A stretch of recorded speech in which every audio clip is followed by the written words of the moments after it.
और बताओ, सारे फिट है? रुकने का कहाँ हुआ? अपने अपने हिसाब से रुके हुए हो? इधर हॉस्टल में रुका है कोई? नहीं साहब, जगह नहीं है। यहाँ कैंप लगा हुआ है तो शायद कल कैंप खत्म हो जाएगा तो लगता है वो कुछ। ओके, तो शुरू करें अपन? ठीक है, तो शुरू कहाँ से? अपना पिस्टल का कौन कौन है? ओके, चलो आप बताओ, पिस्टल में सबसे पहले कहाँ से अपन स्टार्ट कर सकते हैं? सबसे इम्पोर्टेंट चीज़ और फर्स्ट चीज़ क्या है पिस्टल के अंदर? Position, very good. Second, breathing. आ गया पोजीशन में। सबसे पहले प्रिपरेशन साफ तैयार है, उसके बाद पोजीशन। सबसे पहले जब स्टार्ट करने जाते हैं, बात पिस्टल की करते हैं, तो सबसे इम्पोर्टेंट अपनी रेंज, टेबल, खड़ा होने की जो लाइन है, मोबाइल साइलेंट कर ले भाई, है ना। तो जैसे मान लो कि अपनी ये लाइन को मान के चलते हैं अपन, फायरिंग लाइन होगी अपनी, ठीक है। और यहाँ पे अपनी टेबल आएगी, तो टेबल की हाइट क्या बताई थी मैंने? टेबल की हाइट कितना से कितना तक होनी चाहिए, मिनिमम और मैक्सिमम? 70 से 75। मिनिमम हाइट टेबल की 70 और मैक्सिमम 90 से कौन कौन एग्री है? 90 सेंटीमीटर से कौन कौन एग्री है? 100 सेंटीमीटर से कौन कौन एग्री है? ओके, मिनिमम जो हाइट है ना टेबल की,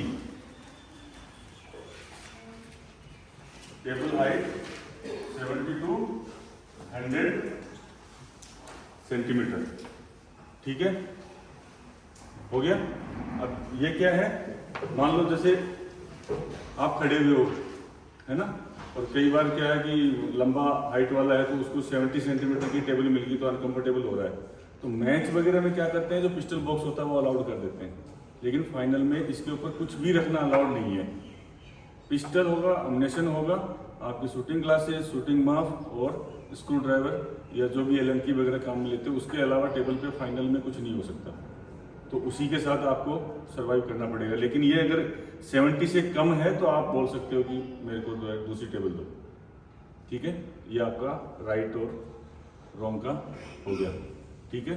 तो ये जो चीज़ है इसके ऊपर ध्यान देना, टेबल हाइट के ऊपर, ठीक है। अब इसके बाद मान लो आगे अपन खड़े हो गए, खड़े होने का क्या तरीका बताया था, यहाँ पे मान लो टारगेट है, ये जो ब्लैक डॉट है अपन इसको टारगेट मान के चलते हैं, दिख रहा है सभी को? गुड, जय हिंद मैम, गुड मॉर्निंग। ठीक है, अच्छा अभी को आपके हवाले किया है, बैठे। प्रकाश जी के बारे में आपको कुछ बताने की जरूरत पड़े, है ना, सब जानते हैं, इनकी फैन फॉलोइंग इतनी ज़्यादा है।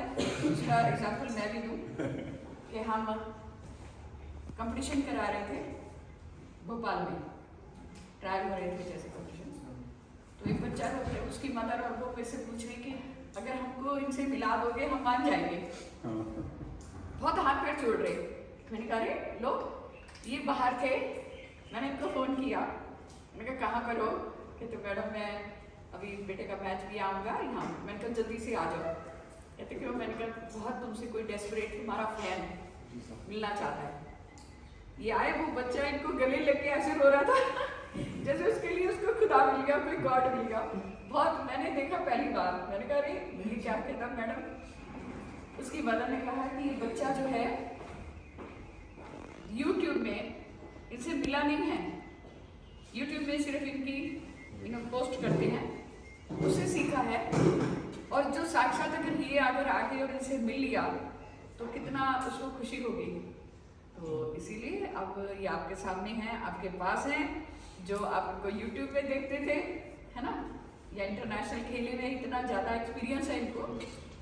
साई में भी ये रह चुके हैं कोच का, यहाँ इन्होंने बहुत ओलंपियन भी तैयार किए हैं, बहुत अच्छे से करते रहे हैं।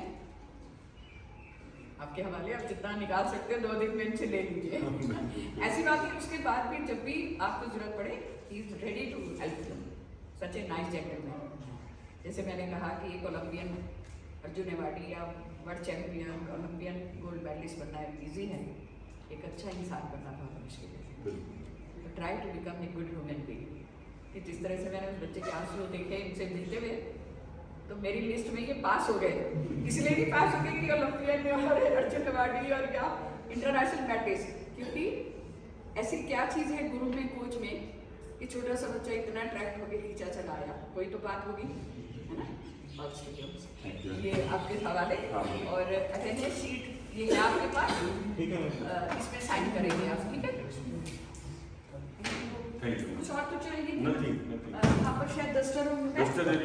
कल का अटेंडेंस आज ना आप आज की कर दीजिए, ये शीट दोबारा बनेगी। मेरे को देखना है कि कौन और न्यू आए हैं आज। हाँ, ठीक है। कौन है?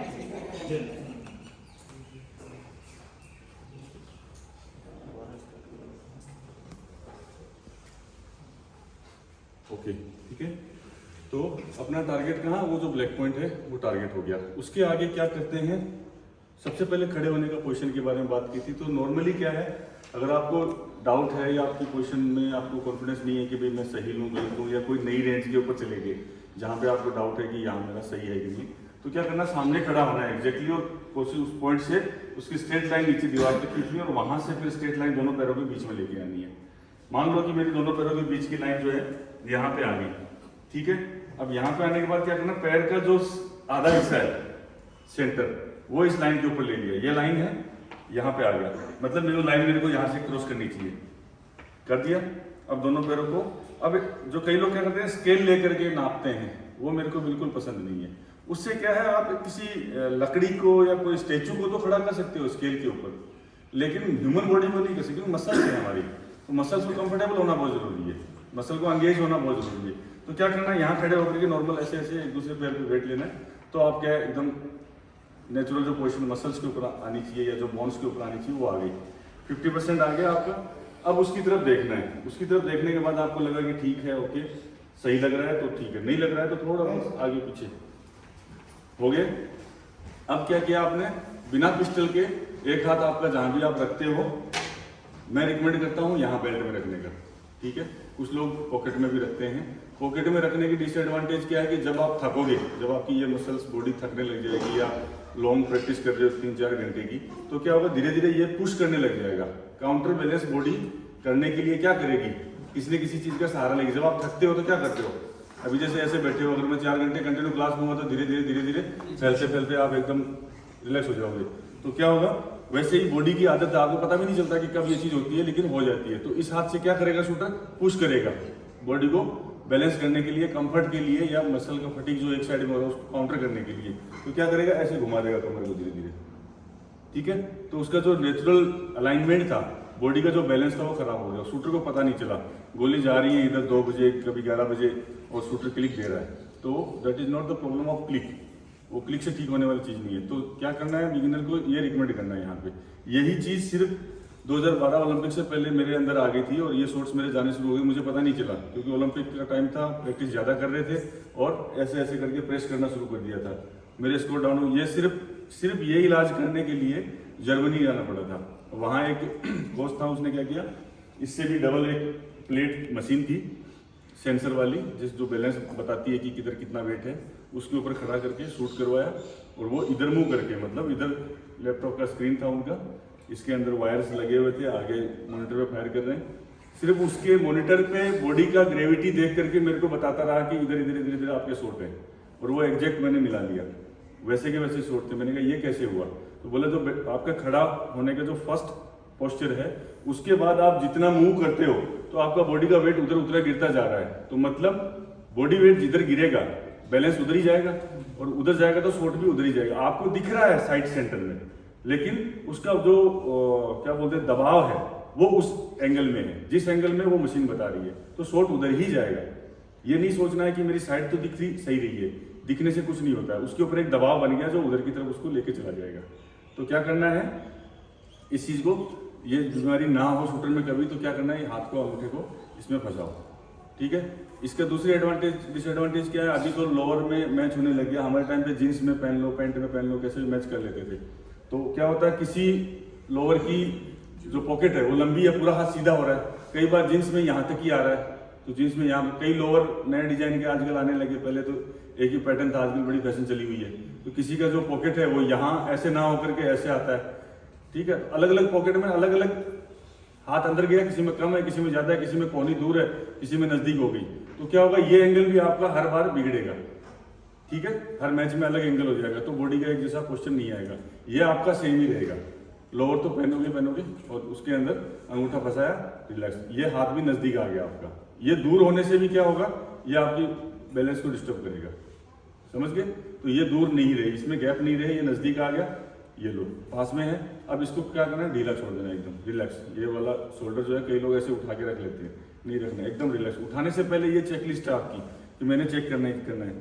पैर की पोजीशन आ गई, कंफर्टेबल खड़े हो गए, ये अंगूठा यहाँ बेल्ट के सेंटर में लगाया, ये वाला पूरा हाथ रिलैक्स है। अभी क्या करना, आंख बंद करके आपने हाथ उठाया, सांस लेते हुए और वापस लेके आए। अब यहाँ लाने के बाद खोला, मेरा अभी जो डॉट है ना वो बिल्कुल यहाँ पे आ रहा है, इसके ऊपर से, मतलब एकदम परफेक्ट मेरा अलाइनमेंट आया है। अगर मान लो आपका नहीं आता है, मान लो कि ये आपका डॉट इस साइड से क्रॉस कर रहा है, हाथ के इधर से क्रॉस कर रहा है, ठीक है, तो अभी क्या करने की जरूरत है, हाथ को इधर लाने की जरूरत है। तो क्या करेंगे, ये वाला पैर जो है हल्का सा एमएम्स में पीछे कर लिया, तो हाथ क्या हुआ, इधर आ गया। अगर ये वाला हाथ मेरा इधर आ रहा है, टारगेट के आगे आ रहा है, तो क्या करेंगे, हल्का सा आगे करेंगे। लेकिन अगर इसके डॉट में ही नहीं आ रहा, टारगेट में ही नहीं आ रहा है, टारगेट के ही मान लो पीछे आ रहा है, पूरा ही पीछे आ गया टारगेट से, तो क्या करेंगे, पूरी बॉडी को ही हल्का सा आगे शिफ्ट कर देंगे, ठीक है। टारगेट में आ रहा है तो क्या करना है, लेफ्ट पैर से करेक्शन देना है। अगर टारगेट से एग्जैक्ट ही बाहर है, पूरी बॉडी ही आगे पीछे जाएगी, ठीक है। ऊपर नीचे मोस्टली होता नहीं है, लेकिन अगर होता है, मान लो ऊपर है, तो क्या करेंगे, खोल दिया तो क्या हुआ, नीचे आ गया, क्लोज किया तो क्या हुआ, ऊपर चला गया। क्लियर है, ओके। ये चीजें चेक कर ली, उसके बाद क्या किया, मान लो 2-3 बार उठाया आंख बंद करके और सेंटर में आने लग गया। उसके बाद आगे क्या करेंगे अपन, फिर क्या करेंगे, पिस्टल उठाएंगे, ठीक है। पिस्टल लिया, ग्रिप कर लिया। ग्रिप करने के क्या चीजें, 3 तरीके बताए थे, 3 पॉइंट्स हैं, कौन बताएगा, हाँ बताएगा, वेरी गुड। और कौन बताएगा, वेरी गुड। किसी को डाउट है, फर्स्ट हो गया ये वाला, गर्दन पकड़ते हैं पिस्टल की, ठीक है। सेकंड वाला ये आ गया, ठीक है, फर्स्ट सेकंड। इसको क्या करना है, अंदर पुश कर देना है, पुश किया। अब क्या करना, लपेट के नहीं पकड़ना है। डेंजर पॉइंट कौन सा होता था, इनका दिखाओ, डेंजर जोन कौन सा है, ये वाला वेरी गुड, ये नहीं लगना चाहिए, हाँ ये नहीं लगना चाहिए। तो डेंजर जोन क्या है, अगर लपेट के पकड़ेंगे तो क्या होगा, ये टच हो जाएगा स्ट्रांगली, और टच हो जाएगा तो फिर आगे वाइब्रेशन और जो भी आपका फीलिंग है पूरा इसके अंदर घुस जाएगा, ठीक है।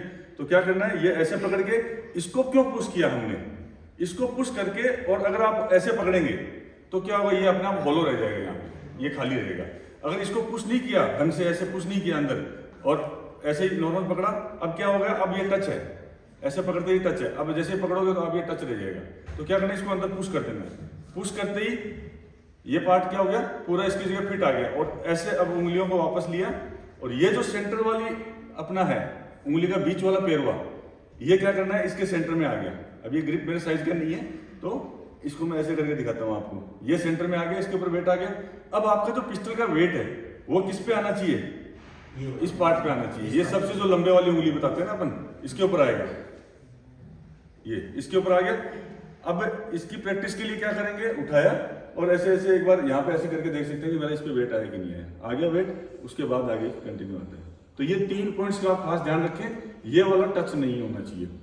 हल्का फॉर्मली टच है चलेगा, लेकिन अगर स्ट्रॉन्ग टच हो रहा है तो क्या होगा, जब आपको प्रेशर आएगा या कोई एंजाइटी आती है, कुछ भी आता है किसी भी शूटर को मैच के दौरान, या साइड में नहीं होता है, मैच शुरू होते ही थोड़ा सा हार्ट रेट वगैरह बढ़ती है, तो पूरी बॉडी के अंदर होता है। अगर आप मेडिटेशन की स्टेज में जाओगे तो जैसे हार्ट बीट यहाँ पे फील होती है ना, वैसे बॉडी के एक एमएम्स के अंदर पल्स रेट रहती है।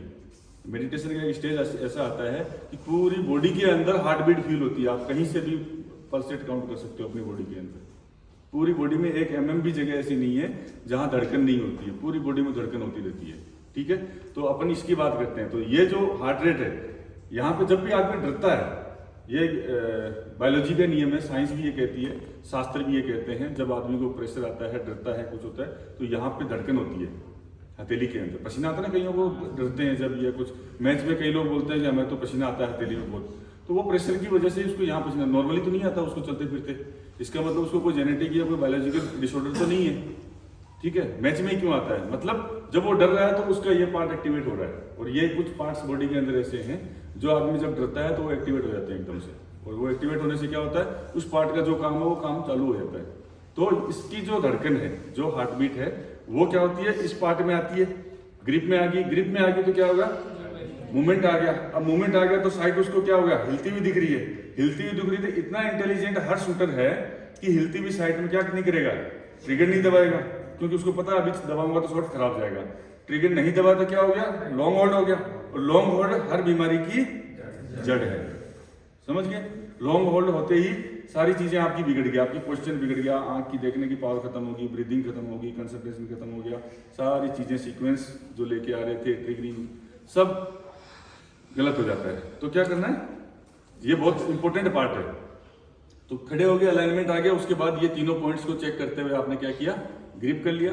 ग्रिप करने के बाद दोबारा फिर से अपना एक बार काम शुरू हो जाता है वही अलाइनमेंट का, क्योंकि पहले जब अपने खाली हाथ उठाया था तो क्या था, वेट नहीं था। अब अपने पास क्या आ गया, वेट भी आ गया है, तो थोड़ा सा जो अपना ग्रेविटी है, क्या बोलते हैं इसको, सेंटर ऑफ ग्रेविटी है बॉडी की, वो चेंज हो सकती है हल्की सी, ठीक है। किसी की नहीं भी होती है, किसी की नया शूटर है तो हो सकती है। तो उसके लिए क्या करना है, दोबारा से एक बार चेक करना है, उठाया, आंख बंद किया, और फिर वापस लेके आना है, 3-4 सेकंड वेट करना है, स्टेबल होने देना है, उसके बाद आंख खोल के देखना है। अगर आपका वहीं आ रहा है, टारगेट के अंदर ही आ रहा है या ब्लैक के आसपास आ रहा है, इट मीन्स ओके है। अगर बहुत ज्यादा कॉर्नर पकड़ रहा है, लेफ्ट राइट अप डाउन का कोई कॉर्नर पकड़ रहा है पिस्टल, और ये भी पहली बार में करेक्शन नहीं दे देना है, पहली बार हो सकता है गलत आ गया, मसल सेट नहीं हुई, दूसरी बार उठाना है, दूसरी बार भी वहीं आ रहा है, तीसरी बार उठाया, तीसरी बार भी वहीं आया, तो आप क्या करेंगे, अब करेक्शन का सोचेंगे कि मान लो मेरा पिस्टल जो है किधर आ रहा है, 11 o'clock आ रहा है कॉर्नर में, तो किधर करेक्शन देंगे, क्या करेंगे, इस पैर को कोई, हाँ अब बताओ, एक आदमी बताओ, पैर को हल्का सा आगे कर लिया तो 11 o'clock से 12 o'clock हो गया, और ऊपर है उसका क्या करेंगे, हल्का सा पीछे कर दिया, ठीक है। अब मैं दोबारा उठाया मैंने,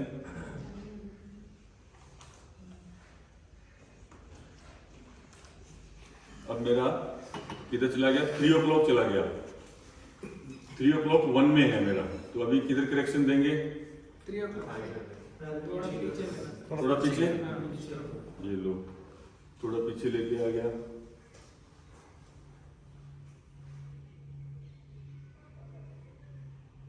अभी मेरा 6 o'clock 1 में है नीचे, क्लोज करेंगे पक्का, नीचे 6 o'clock क्लोज करेंगे, क्लोज करके देखूं, अच्छा थोड़ा सा मैं क्लोज कर दिया,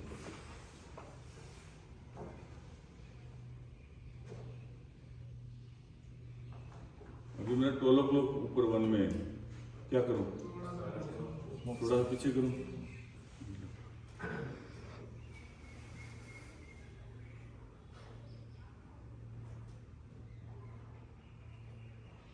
अभी मेरा 6 o'clock 5 में है, थोड़ा अंदर में थोड़ा पीछे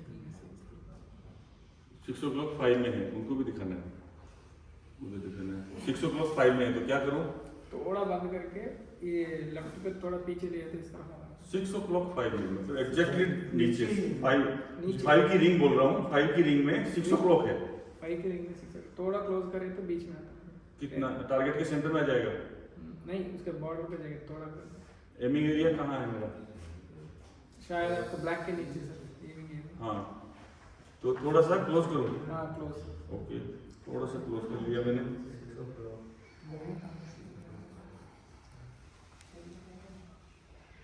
अभी मेरा 6 o'clock 6 में है, तो क्या करना चाहिए, 6 o'clock 6 की रिंग में है। आप ये नहीं करना सबसे 6 o'clock 6 में एम करता हूँ मैं। परफेक्ट परफेक्ट है, कुछ करने की जरूरत नहीं। पक्का? All agree with him? क्या नाम है? What's your name? Vijay sir, Vijay Bhat sir. Vijay. All agree with Vijay? 6 o'clock 6 में मेरा पिस्टल अभी आ रहा है, 3-4 बार उठाया मैंने, बार उधर ही आ रहा है, मतलब ठीक है? All agree? ओके। अभी क्या करना है, क्वेश्चन मेरा हो गया, ग्रिप मैंने पकड़ लिया, अलाइनमेंट मेरा ठीक आ रहा है, बार 3-4 बार किया, अलाइनमेंट ठीक आ गया। इट मीन्स कि मेरा जो बेसिक यहाँ करने वाला काम है वो पूरा हो गया। अभी क्या किया, नॉर्मली प्रैक्टिस की बात करें तो ये डेली का एक्सरसाइज होना चाहिए किसी भी शूटर का, ये डेली करना है। ये नहीं है कि मैच वाले दिन तो वो पूरा अलाइनमेंट निकाल रहा है और प्रैक्टिस में कर नहीं रहा है, तो कोई फायदा नहीं है, ठीक है? डेली करने वाली चीज है ये। वो एक होता है ना कि एग्जाम से पहले तो पूरा 1 घंटा पूजा करके जाएंगे मंदिर में, और जब स्कूल कॉलेज जाते हैं तो ऐसे करके निकल जाते हैं, है ना? वो नहीं होना चाहिए, ठीक है? अगर आप 1 घंटा पूजा करने का दिल में है तो रोज 1 घंटा करो, और अगर डेली ऐसे ही करके राम राम करके जाना है तो क्या करना है, एग्जाम वाले दिन भी ऐसे ही जाना है। वो भगवान को पता, आपने हाजिरी लगा दी, ऐसे ही लगाते हो, ठीक है? क्या करते हैं लोग, वो मैच वाले दिन पूरा प्रोसीजर फॉलो करते हैं, सुबह योगा भी करते हैं, मेडिटेशन भी करते हैं, कपालभाति भी करते हैं, फ्रूट खा के जाते हैं, उस दिन पराठे नहीं खाएंगे, ऐसा नहीं करना। डेली रूटीन ऐसा ही रखना है, अदरवाइज डिसएडवांटेज है उस चीज का, ठीक है? तो ये चीजें हो गया। उसके बाद ऑलमोस्ट 30 मिनट। हाँ, कुछ सवाल? सर वो जैसे अलाइनमेंट में जब आप होल्ड कर रहे हो, हाँ, तो वो होल्ड का आइडिया कैसे लेना है सर? जैसे हम जैसे लाइन अलाइनमेंट कर रहे हैं, हाथ को ले रहे हैं, फिर रोक रहे हैं, हाँ, तो रोकने का जो कोई एंगल का आइडिया है या ऐसे ही? वो आपकी मसल मेमोरी, आंख बंद करके ओके, आप उठाएंगे ना तो आपको पता है कि मेरे को मेरा टारगेट कहाँ है, ऑलमोस्ट आपका वहीं आ जाएगा, ठीक है?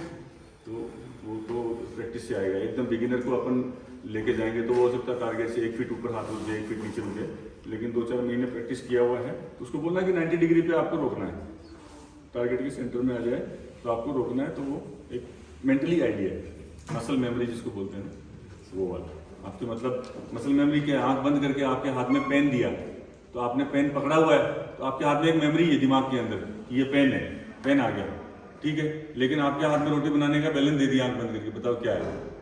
तो आपने रोटी बनाई है तो बता दो कि ये बेलन है ना? तो नहीं जो नहीं बता पाओगे, तो वही मेमोरी ये वाली है कि आप आंख बंद करके लेके आओगे तो एक मेमोरी है, वो बता देगी मेरा हाथ वहां पे आ गया। अंडरस्टैंड? ओके। हाँ मैम,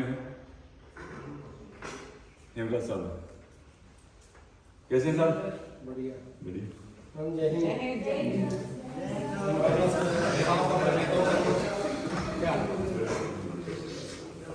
साहब का काम हम देख रहे हैं ना, इसी पर और बढ़िया काम है साहब, ये तो कुछ नहीं है। आपका भी बहुत प्लीज, थैंक यू।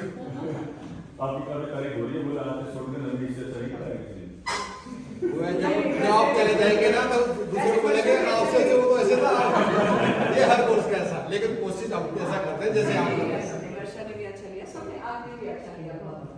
तो आप ले प्लीज। हाँ, तो कहाँ थे अपन? मेमोरी का आ गया। अभी क्या है, मेमोरी के बाद क्या किया अपन ने? वापस से वही आ जाते हैं।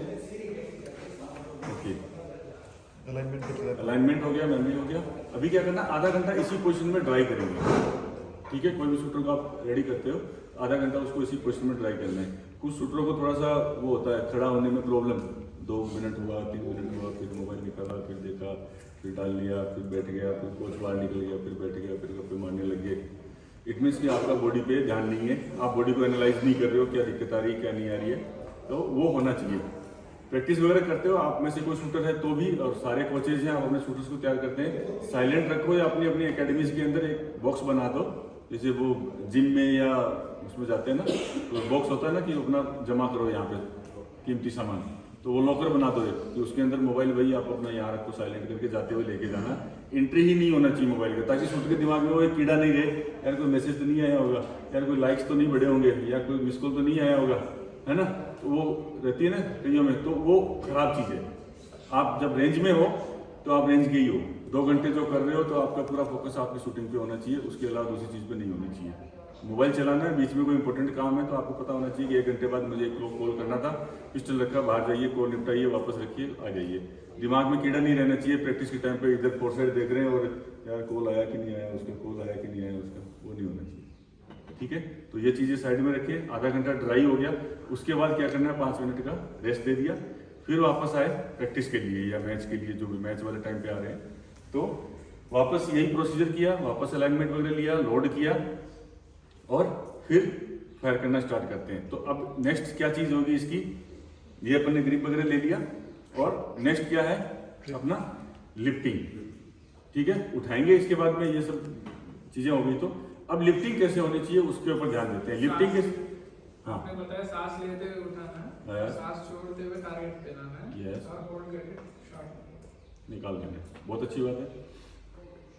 सांस लेते हुए उठाएंगे, सांस छोड़ते हुए लेके आएंगे, ठीक है। ब्रीथ इन किया और सांस छोड़ते हुए धीरे धीरे नीचे आए। अब नीचे आते हुए इसके अंदर कई सारी चीजें इंक्लूड हो जाती हैं। लिफ्टिंग का सबसे पहला स्टेप काम हो गया, सांस लिया उठा लिया, ठीक है। अब यहाँ पे क्या है कि ये नाम तो लिफ्टिंग है, लेकिन कई सारी चीजें, या ये कह लो कि फॉलो थ्रो को छोड़ के सारी चीजें स्टार्ट हो गई हैं, ठीक है। तो पहली चीज क्या होगी, स्टार्ट होता है कि ट्रिगर के ऊपर उंगली कहाँ रखनी है, ट्रिगर शू के ऊपर ट्रिगर फिंगर की पोजीशन, ठीक है। तो ये कहाँ होनी चाहिए, ये जो मेरा पहला कट है, 3 पैरवे है ना, 1 2 3, तो इसका जो पहला कट है इससे इधर नहीं होना चाहिए, नीचे की तरफ, इसके आगे होना चाहिए। तो अपन ने कहाँ स्टार्ट किया इसको, कुछ लोग क्या करते हैं, दिख रहा है सभी को, कुछ लोग यहां से दबाना शुरू करते हैं, कुछ यहां से, कुछ यहां से, ठीक है। इससे इधर नहीं आना चाहिए और बहुत ज्यादा आगे भी नहीं होना चाहिए, ज्यादा अच्छा है इससे इसके बीच में, ठीक है। और सबसे अच्छी टेक्निक मैं मानता हूं कि जब भी आप ट्रिगर को पकड़ो ऐसे, ठीक है, तो क्या करना है, एक टेक्निक है इसकी, ऐसे करके ऐसे किया और इस कट में फंस गया, फील करना है कि हाँ ये कट में आ गया। तो ट्रिगर का जो इतना चौड़ा ट्रिगर है, तो उसका जो एक कॉर्नर है वो आपने क्या करना है, ऐसे फिसलाते हुए लेके जाना है और इसके अंदर कट में फंस गया तो आप क्या हर बार वहीं पे आ जाएगा आपका। अदरवाइज क्या होगा, अगर ट्रिगर शू के ऊपर ट्रिगर फिंगर की पोजीशन भी आगे पीछे हो गई तो भी आपका ग्रुप चेंज हो जाएगा, आप क्लिक देते रहेंगे और ग्रुप शिफ्ट होता जाएगा। तो वो चीज ना हो उसके लिए क्या है, एक ही जगह पे ट्रिगर का आना चाहिए पोजीशन, ट्रिगर फिंगर की पोजीशन ट्रिगर शू के ऊपर हर बार एक ही जगह होनी चाहिए। वो होने के लिए क्या करना है, ऐसे इसको रगड़ते हुए लेके जाना है और यहाँ कट में फंस गया, फील किया, राइट पोजीशन, ठीक है। तो ये हो गया अपना ट्रिगर शू का, अपने चेक कर लिया कि मेरा आ गया यहाँ पे। इसके बाद ये काम यहीं पे खत्म हो जाता है, ट्रिगर वाला, उंगली कहाँ रखनी है, ऊपर जाकर के कोई करेक्शन का वो नहीं है। अब सांस लेते हुए उठाया, जैसे ही नीचे आना शुरू हुआ तो क्या करना है, साइड को अलाइन करना है। ये एरिया के अंदर आप 3 4 5 सेकंड तक रुक सकते हो, इसको क्या बोलते हैं, प्रिपरेशन एरिया। प्रिपरेशन एरिया के अंदर आप रुक सकते हो। क्यों रुकना है यहाँ पे, या क्या फायदे हैं, ताकि आपको एमिंग एरिया में रुक करके वो एडजस्टमेंट नहीं करने पड़े, ठीक है। तो यहाँ पे क्या एडजस्टमेंट किया आपने, अपना ट्रिगर का जो पोजीशन है फिंगर का वो चेक कर लिया कि सही है, उसके बाद साइड को अलाइन कर लिया, सांस छोड़ते हुए धीरे धीरे नीचे आ रहे हो और जैसे ही प्रिपरेशन एरिया से लेके टारगेट का आधा एरिया आपने कवर कर दिया इस चीज के अंदर। कुछ लोग रुक करके करते हैं, कुछ लोग यहाँ से नीचे आते आते भी कर देते हैं इस चीज को चेक, रुकते नहीं है। जब आप थोड़े से कॉन्फिडेंट हो जाओगे, थोड़ी प्रैक्टिस हो जाएगी तो आपको रुकने की जरूरत नहीं पड़ेगी, तो आप नीचे की तरफ बढ़ते बढ़ते भी ये चीजें कर लेते हो। उसके बाद जैसे ही आप टारगेट के अंदर इंटर किए या टारगेट के जस्ट ऊपर अपन इंटर करने वाले हैं, जस्ट ये मान के चलो कि टारगेट की जो एक की रिंग है उसके थोड़ा सा इतना ऊपर 5-6 सेंटीमीटर ऊपर, वहां से ट्रिगर स्टार्ट हो जाएगा अपना। ट्रिगर दबाना अपन ने क्या किया, स्टार्ट कर दिया।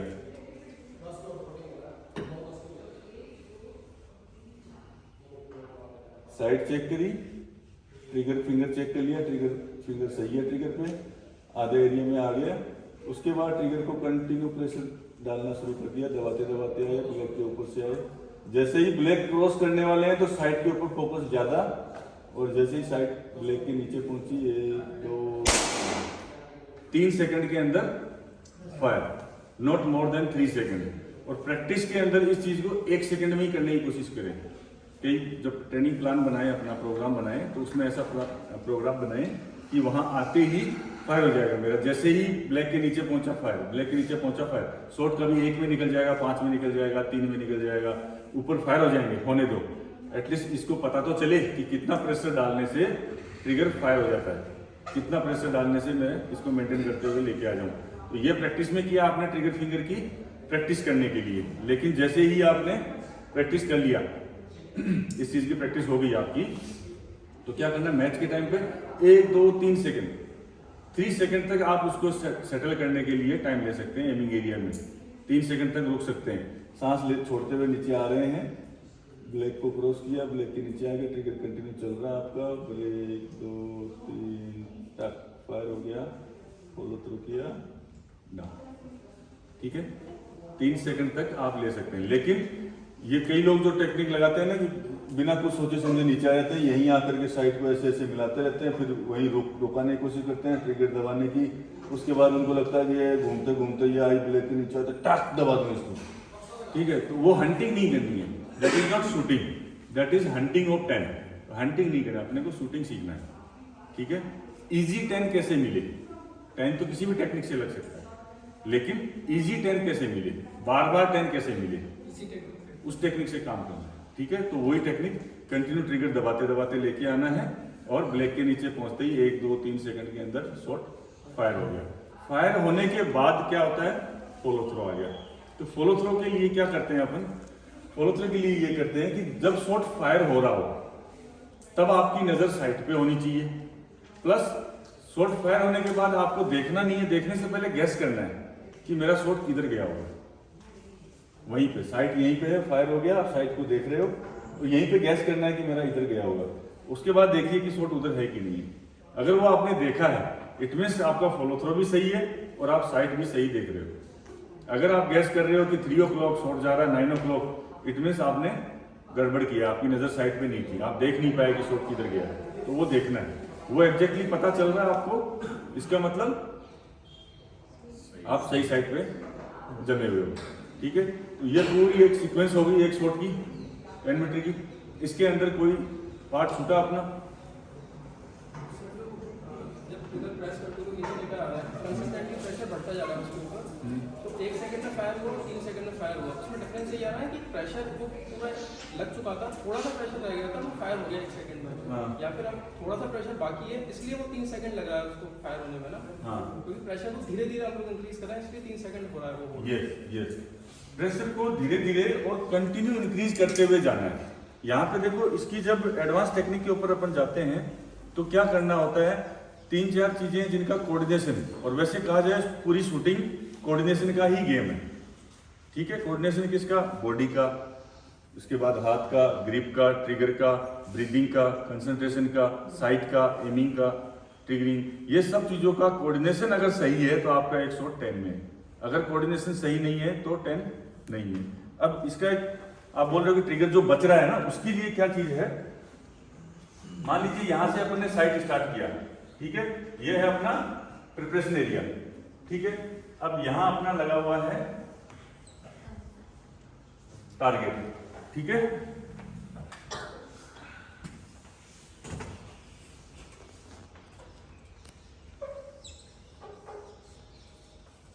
ये टारगेट है।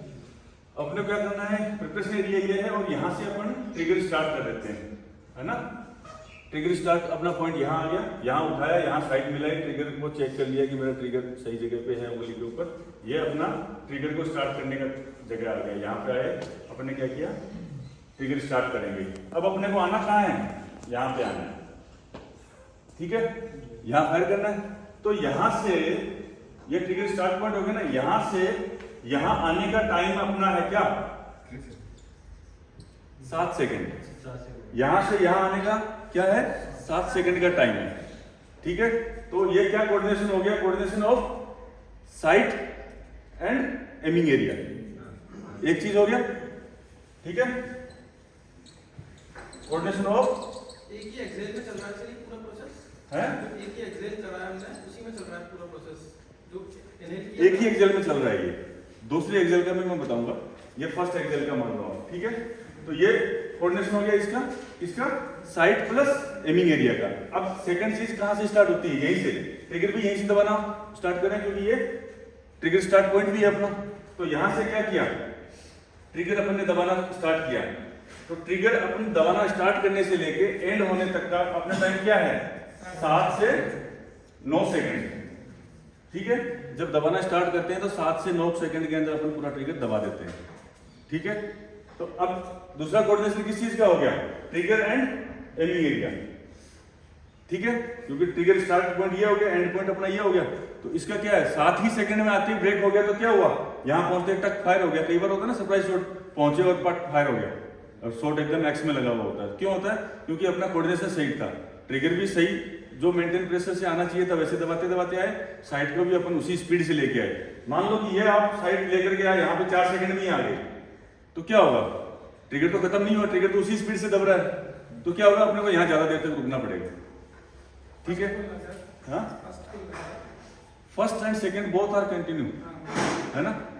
फर्स्ट सेकंड नहीं है कि कई लोग यहाँ पे फर्स्ट लेते हैं फिर सेकंड इधर स्टार्ट करते हैं। उसका डिसएडवांटेज क्या है, अगर फर्स्ट आपने ऊपर ले लिया, सेकंड जैसे ही आपने एमिंग एरिया में आके या काले के ऊपर ब्लैक के ऊपर आके स्टार्ट किया, तो जैसे ही एक अलग मूवमेंट आपने दिया ट्रिगर फिंगर को, तो पिस्टल पे भी वो फोर्स गया, अलग फोर्स लगाना शुरू किया ना, वो फोर्स क्या करेगा, एक बार साइड को डिस्टर्ब करेगा, फिर आपका एनर्जी कहाँ बेसिक पे आ गया, वापस से साइड मेंटेन करने में लगेगा, ठीक है। तो आपका क्या है, सीक्वेंस लंबा हो जाएगा। फिर आप इस एरिया के आसपास आप साइड को एडजस्ट कर रहे हो, तो इस एरिया के अंदर साइड एडजस्टमेंट नहीं होती। साइड एडजस्टमेंट या तो प्रिपरेशन एरिया में या ट्रिगर स्टार्ट पॉइंट, इसके बाद नो एडजस्टमेंट, उसके बाद जो है keep it continue as it is, ठीक है। तो पहला क्या हो गया अपना साइड एंड एमिंग एरिया, उसके बाद ट्रिगर एंड एमिंग एरिया, उसके बाद इन तीनों का कोऑर्डिनेशन बैठता है, किसका, साइड का भी, उसके बाद ट्रिगर का, उसके बाद एमिंग एरिया, ये तीनों चीजें, ठीक है। इनको एक अलग बुक है, उसके अंदर HAT भी लिखा है। HAT क्या है, होल्डिंग, एमिंग, ट्रिगरिंग, ये तीनों एक साथ में होनी चाहिए, ठीक है। तो जैसे भी आपको समझ में HAT से समझे, STA से समझे, आप समझेंगे इस चीज को कि ये वाला कोऑर्डिनेशन, ये वाला कोऑर्डिनेशन और ये वाला कोऑर्डिनेशन। अब इसका 7 से 9 सेकंड क्यों लिखा है, थोड़ा सा परफेक्शन लाने के लिए। अगर शूटर का स्टेबिलिटी अच्छी है, सब कुछ बढ़िया है, तो क्या करेगा, यहां से जब उसने चलना स्टार्ट किया 1 2 3 4 5 6 और ये कंट्री लंबा खींचते हुए आ गया यहाँ पे 7 में, इस एमिंग एरिया में आ गया। ट्रिगर उसका 90% दबा लिया उसने, यहां से ट्रिगर स्टार्ट किया, 90% ट्रिगर दबाया यहाँ तक पहुंचते पहुंचते। अब उसके पास क्या है, थोड़ा सा ट्रिगर बचा हुआ है, तो अगर स्टेबिलिटी अच्छी है तो शूटर को जैसे ही वो यहाँ आएगा तो शूटर, अच्छा शूटर, उसको पता चल जाएगा अभी शॉट फायर होगा तो मेरा 10.2 लेफ्ट में लगेगा 10.3, तो वो हल्का सा क्या करेगा, वेट करेगा इस चीज का, किस चीज का, साइड को एकदम अच्छी जगह पे आने का। और जैसे ही अच्छी जगह पे आई, उसको उसकी जो ट्रिगर की स्पीड है, ट्रिगर का जो प्रेशर है वो कंट्रोल में है उसके, वो जब चाहे उसको दबा सकता है, ठीक है। तो जैसे ही उसका परफेक्ट एमिंग एरिया में आया, वो 1-2 सेकंड वेट करेगा, not more than this, 1-2 second wait किया और इशारा दिया, टक निकल गया, क्योंकि ओनली 10% ट्रिगर बचा हुआ है, ज्यादा ट्रिगर नहीं बचा हुआ। तो आते ही क्या हुआ, फायर हो गया। तो ये 3 चीजों का जो कोऑर्डिनेशन है, अगर आपने सही इस कोऑर्डिनेशन को बिठाने में कामयाब हो गए तो शूटिंग बहुत इजी है और बड़ा स्कोर अचीव कर सकते हो। अदरवाइज फर्स्ट फुल यहाँ लेंगे, सेकंड यहाँ लेंगे, उसके या सेकंड यहाँ लेते हैं, यहाँ लेकर के दबाना स्टार्ट करेंगे, तो उससे 550 560 एयर पिस्टल के अंदर इससे ऊपर का स्कोर नहीं आता है। आप जितना मर्जी स्टेबिलिटी गेन कर लीजिए, लेकिन मैच में स्टेबिलिटी कितनी होती है वो आप सबको पता है, ठीक है। तो वो जिस दिन स्टेबिलिटी गायब, उस दिन शूटिंग आपका 10 गायब। प्रैक्टिस में मारेंगे 580, मैच में जाके मारेंगे 540 550, तो वो क्यों हुआ, क्योंकि मैच वाला दिन स्टेबिलिटी नहीं होती है, उस दिन आप स्टेबिलिटी से शूटिंग नहीं कर सकते। ओलंपिक में भी शूटर खड़ा होता है, उसके पास स्टेबिलिटी नहीं होती है उस दिन टेक्निक काम आती है। अगर उसकी टेक्निक सही है, उसको कॉन्फिडेंस है कि मैं ट्रिगर ऐसे लेके आऊंगा, साइड मेरे यहाँ से स्टार्ट किया और नीचे आते ही मेरे को 1-2 सेकंड में शॉट दबाना है, तो शॉट 9.5 से बाहर नहीं होगा। समझ में आ गया। तो ये है बेस्ट टेक्निक जिससे आपको ट्रिगरिंग और इसका कोऑर्डिनेशन का काम हो गया, ठीक है। अब इसके साथ में क्या है, ब्रीदिंग, तीसरी जो लास्ट चीज होगी ना अपनी। अपन ने क्या किया, प्रिपरेशन एरिया में आगे सांस लेते हुए आगे यहाँ पे, वहां से अपन ने एक्सहेल करना शुरू किया, ठीक है। अब सांस छोड़ते छोड़ते अपन यहाँ पे आ रहे हैं, ऑलमोस्ट यहाँ आते आते ब्लैक के ऊपर आ गए, या कई बार यहाँ पे इससे लेकर के और यहाँ तक इस एरिया के अंदर ऊपर 1 का रिंग से लेकर 6 का रिंग तक, यहाँ पे कहीं भी अपन ब्रीदिंग को स्टॉप कर सकते हैं। समझ गए। ब्रीदिंग को स्टॉप करने की जगह कौन सी होगी अपनी, एक स्टैंडर्ड ब्रीदिंग का जो पैटर्न है उसके बारे में आपसे पूछा जा सकता है, ठीक है। ये हो गया।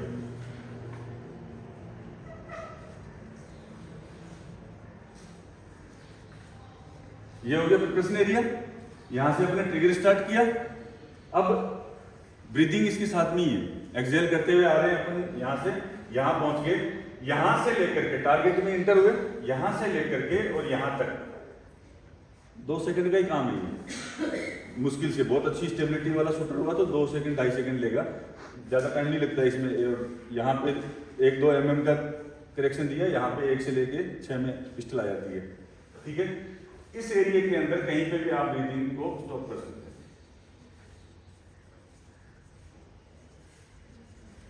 ब्रीदिंग स्टॉप कर लिया। यहाँ से यहाँ आते आते आपको ऑलमोस्ट 80% एक्सहेल हो गया है। ठीक है, 20% समथिंग 20-25% आपके पास अंदर है। वो किस लिए है? वो अगले 5-6 सेकंड 7 सेकंड तक सर्वाइव करने के लिए। तो ये जो स्पीड मैंने स्टैंडर्ड स्पीड और स्टैंडर्ड ट्रिगरिंग आपको 7 सेकंड ही बताया है, ये कोई मेरी मर्जी से या कहीं कोई वो प्रवचन नहीं है, ये साइंस ने बताया है। बायोलॉजी, ह्यूमन बॉडी एनाटॉमी ये कहती है कि एक जो फिट फॉर ह्यूमन बीइंग है वो 7 सेकंड के लिए क्या कर सकता है, बिना किसी अनकंफर्ट के, बिना किसी एंजाइटी के, बिना किसी एक्स्ट्रा हार्ट रेट इंक्रीज किए हुए 7 सेकंड तक ब्रीदिंग रोक सकता है।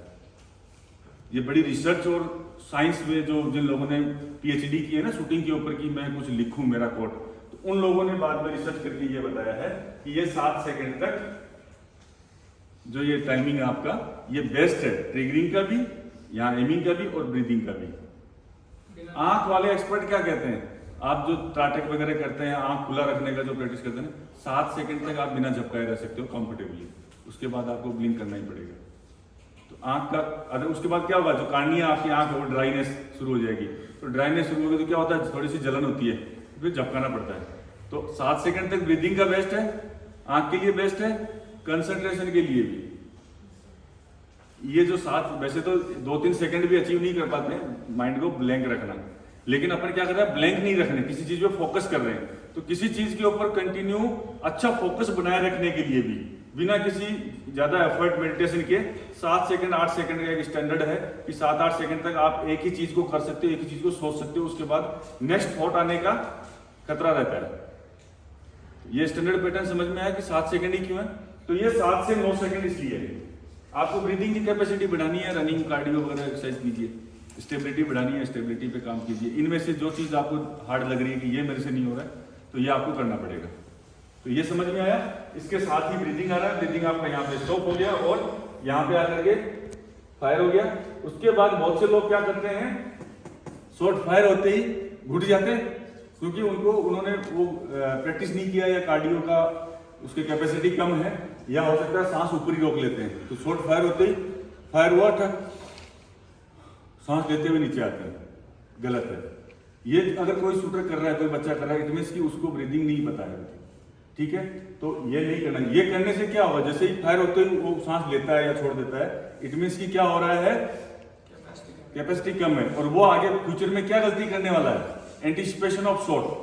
वो क्या करेगा, घुटन हो रही है, जैसे जैसे उसकी घुटन बढ़ेगी वो क्या करेगा, झटका मारेगा, जल्दी से पटाख करके फायर। एक शॉट पे ज्यादा लगेगा। हाँ, वो एंटिसिपेट करेगा शॉट के साथ में, तो उसकी बीमारी बढ़ती जाएगी बाद में। वो क्या करेगा, 11 o'clock शॉट मारेगा, इधर बाहर मारेगा, घुट जाएगा। तो उसका ये प्रॉब्लम नहीं है, उसके लिए क्या करना है, उसको ब्रीदिंग सिखाना है। शॉट फायर होने के बाद जब पिस्टल नीचे आ जाता है, उसके बाद आपका ब्रीदिंग वापस नेक्स्ट वाला स्टार्ट होता है। यहाँ पे स्टॉप ब्रीदिंग में ही आप नीचे आ रहे हो, ये आदत डालनी, यहाँ पे सांस लेने की आदत डाल ली, तो क्या होगा, कई बार शॉट का फायर होना और आपका सांस लेना एक साथ हो जाए और शॉट गया ऊपर। ठीक है, तो ये हैबिट में होना चाहिए। हैबिचुअल एक्शंस होते हैं ना, कई हैबिचुअल एक्शन होते हैं। पेन होता है, पेन को क्या करते हैं, इधर ही रखते हैं, मोबाइल को इधर रखते हैं, वॉलेट को इधर रखते हैं, चश्मे को इधर टांगते हैं या यहाँ टांगते हैं। ये हैबिचुअल एक्शन बन गया हमारे, है ना। तो ये हैबिचुअल एक्शन में आना चाहिए कि फोर्थ फायर होने के बाद में जब पिस्टल नीचे टिक जाएगा तभी ब्रीदिंग अगला स्टार्ट हो रहा है। इन चीज़ों को याद थोड़ी करना पड़ता है अपने को। कोई भी आदमी मोबाइल को पीछे वाले पॉकेट में थोड़ी रखता है, नहीं रखता है, क्योंकि ये हैबिट में आ गया, अब ध्यान देने की जरूरत नहीं है। तो ये हैबिट में आ जाना चाहिए। क्लियर है, समझ में आई ये चीज? ठीक है, करते हुए हम लोग पिस्टल को उठाना है, हाँ, है ना? तो इनहेल भी थोड़ा स्लो होना चाहिए ना? यस, स्लो होना चाहिए एकदम से यहीं पे। उसके बाद क्या फायदा है, पूरा ले लिया। जितना स्ट्रांगली इनहेल करेंगे उतना स्ट्रांगली एक्सहेल करना पड़ेगा। ठीक है, तो सांस स्मूथली लेना है, स्मूथली छोड़ना है। ठीक है, एक आराम से लिया, और इसका रिदम, इसका तालमेल बिठाना है, कोऑर्डिनेशन है। फिर यहाँ भी जैसे जैसे सांस अंदर जा रहा है वैसे वैसे ही हाथ ऊपर जा रहा है। ये नहीं कि सांस लेने की स्पीड तो ज्यादा है और ये धीरे धीरे उठा रहे हो, तो भी आपकी मसल एंगेज जो जिस हिसाब से होनी चाहिए नहीं हुई है। ब्रीदिंग से मसल एंगेज का भी कोऑर्डिनेशन है, तो सांस का जो रिदम है उसी रिदम से उठाएंगे और उसी रिदम से नीचे लेके आएंगे। ठीक है, ये हुआ अपना सिंगल ब्रीदिंग पैटर्न। ठीक है, अब कुछ लोगों को क्या होता है, डबल ब्रीदिंग पैटर्न चाहिए। मान लो कोई पुराना शूटर है या बहुत ज्यादा अच्छा करने का उसका और रखा है कि मैं तो एक थोड़ा सा और टाइम लूँ तो मेरे को और अच्छा हो जाए, तो क्या करेंगे, डबल ब्रीदिंग पैटर्न। कुछ लोग करते हैं, मैं भी करता हूँ। तो डबल ब्रीदिंग पैटर्न क्या, पहला सांस लिया आपने, उठाया, प्रश्न एरिया में आ गए, उसके बाद यहाँ से नीचे आते आते क्या करना, आपने इस एरिया के अंदर कहीं भी वो सांस खत्म कर दिया। ठीक है, इसके बाद इस एरिया से लेकर के जो ट्रिगर स्टार्ट पॉइंट है, यहाँ पे दूसरा ब्रीदिंग आपने स्टार्ट किया। ठीक है, इनहेल। जब इसकी खास बात यह है कि जब आपने इनहेल किया तो प्रिपरेशन एरिया के पास में, प्रिपरेशन एरिया यहाँ से था, यहाँ स्टार्ट आपने पहला ब्रीदिंग लेते हुए एक्सहेल करते हुए यहाँ आगे, ट्रिगर स्टार्ट पॉइंट से पहले आपको फिर रुकना पड़ेगा। ठीक है, इनहेल किया हुआ गया, एक्सहेल करते हुए आ गया, प्रिपरेशन एरिया के आसपास ही घूम रहे हैं और वहां पे आपने ट्रिगर का पोजीशन चेक कर लिया, ग्रिप वगैरह ठीक है, साइड से ही थोड़ा सा नीचे आए, एक्सहेल हो गया। अब यहां से वापस आपने इनहेल किया। इनहेल के साथ साथ ये नहीं हो सकता कि इनहेल कर रहे हो और हाथ नीचे आ रहा है, नहीं। इनहेल कर रहे हो तो वहां पे वापस हाथ ऊपर जाएगा। ठीक है, ये स्टैंडर्ड है। मान लो मेरा हाथ अभी लॉक है, यहाँ पे एक्सहेल करूंगा, ऊपर नीचे हो रहा है। ठीक है, अब इसके अंदर क्या करना है आपने, जैसे ही आप इनहेल कर रहे हो हाथ ऊपर जा रहा है, एक्सहेल करते हुए नीचे आएगा, तो इनहेल के टाइम पे आपने क्या करना है, इसके ऊपर ध्यान देना है। कुछ तो करना पड़ेगा ना वहां पे, तो क्या करेंगे, पहला इनहेल करते हुए गए, एक्सहेल करते हुए वापस आ गए, प्रिपरेशन एरिया के आसपास है, प्रिपरेशन एरिया और ट्रिगर स्टार्ट पॉइंट के आसपास है, वहां पे अपना एक्सहेल हो गया। अब इनहेल के अंदर यहां से इनहेल होगा, ये इसके ऊपर फोकस होगा। जब अपन सांस ले रहे हैं ना, तो अपन क्या है, लॉक तो शोल्डर से करेंगे पिस्टल को, ताकत मसल्स के ऊपर नहीं रखेंगे। यहां से उठाया था अपन ने और यहीं से नीचे आ रहा है, तो इसके ऊपर फोकस रहेगा उस टाइम पे, शोल्डर पे, और उसके बाद शोल्डर लॉक हो गया ये। उसके बाद आने दो उस सेकंड ब्रीदिंग को और उसी के अंदर फायर हो जाना चाहिए। ठीक है, तो जो सेकंड वाला ब्रीदिंग अपन जो दो ब्रीदिंग का पैटर्न कोई फायर करता है, तो उसके अंदर इसको ध्यान रखना है। अदरवाइज क्या होगा, एक के अंदर अपन आए और दूसरे के अंदर इसको फोकस नहीं किया तो आपका ये अनलॉक रह जाएगा। दो ब्रीदिंग अगर लेंगे ना, तो दो ब्रीदिंग के सांस तो ले रहे हैं, लेकिन इसको ये ऊपर नीचे इसको जाने नहीं दिया और इसके ऊपर ध्यान नहीं दिया, सीक्वेंस लंबी हो गई, तो आपका क्या यहाँ फोकस नहीं है। तो आपका कई बार क्या होगा, इस एरिया से इन मसल से उठा लिया पिस्टल को ताकत से, कई बार यहाँ से उठा लिया, तो दोनों का ग्रुप चेंज हो सकता है, जो ग्रुप बनेगा वो चेंज हो सकता है। तो क्या करना है, इसके ऊपर फोकस रखना है। वहां पे क्या गलती होती है, ये गलती होती है मोस्टली कि अनलॉक रह जाता है शोल्डर, तो वहां पे एक तो स्टेबिलिटी भी अच्छी नहीं मिलती है। शूटर कई बार बोलते हैं सर, कई बार तो बहुत अच्छी रुकती है, कई बार बिल्कुल घूमती रहती है, तो इसका मतलब उसने शोल्डर लॉक नहीं किया उस पैटर्न में। सेकंड पैटर्न समझ में आ गया। अब इस पूरी सीक्वेंस के अंदर कोई किसी को कोई डाउट है, शोल्डर लॉक कैसे करें, देखो इधर आ जाओ, अभी करा देते हैं।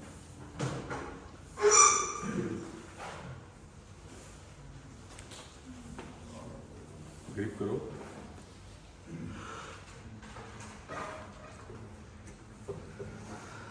ग्रिप करो। कुछ चीजें शूटिंग के अंदर ऐसी हैं जो सिर्फ फील की जा सकती हैं। आपको कोई ये नहीं बता सकता कि ये 2+2 4 होता है, इसको लिख लेना। तो अभी अपन इनको फील कराएंगे। ठीक है, अब बिना शोल्डर लॉक किए हुए उठाओ आप, फिर लॉक मैं करवाता हूं।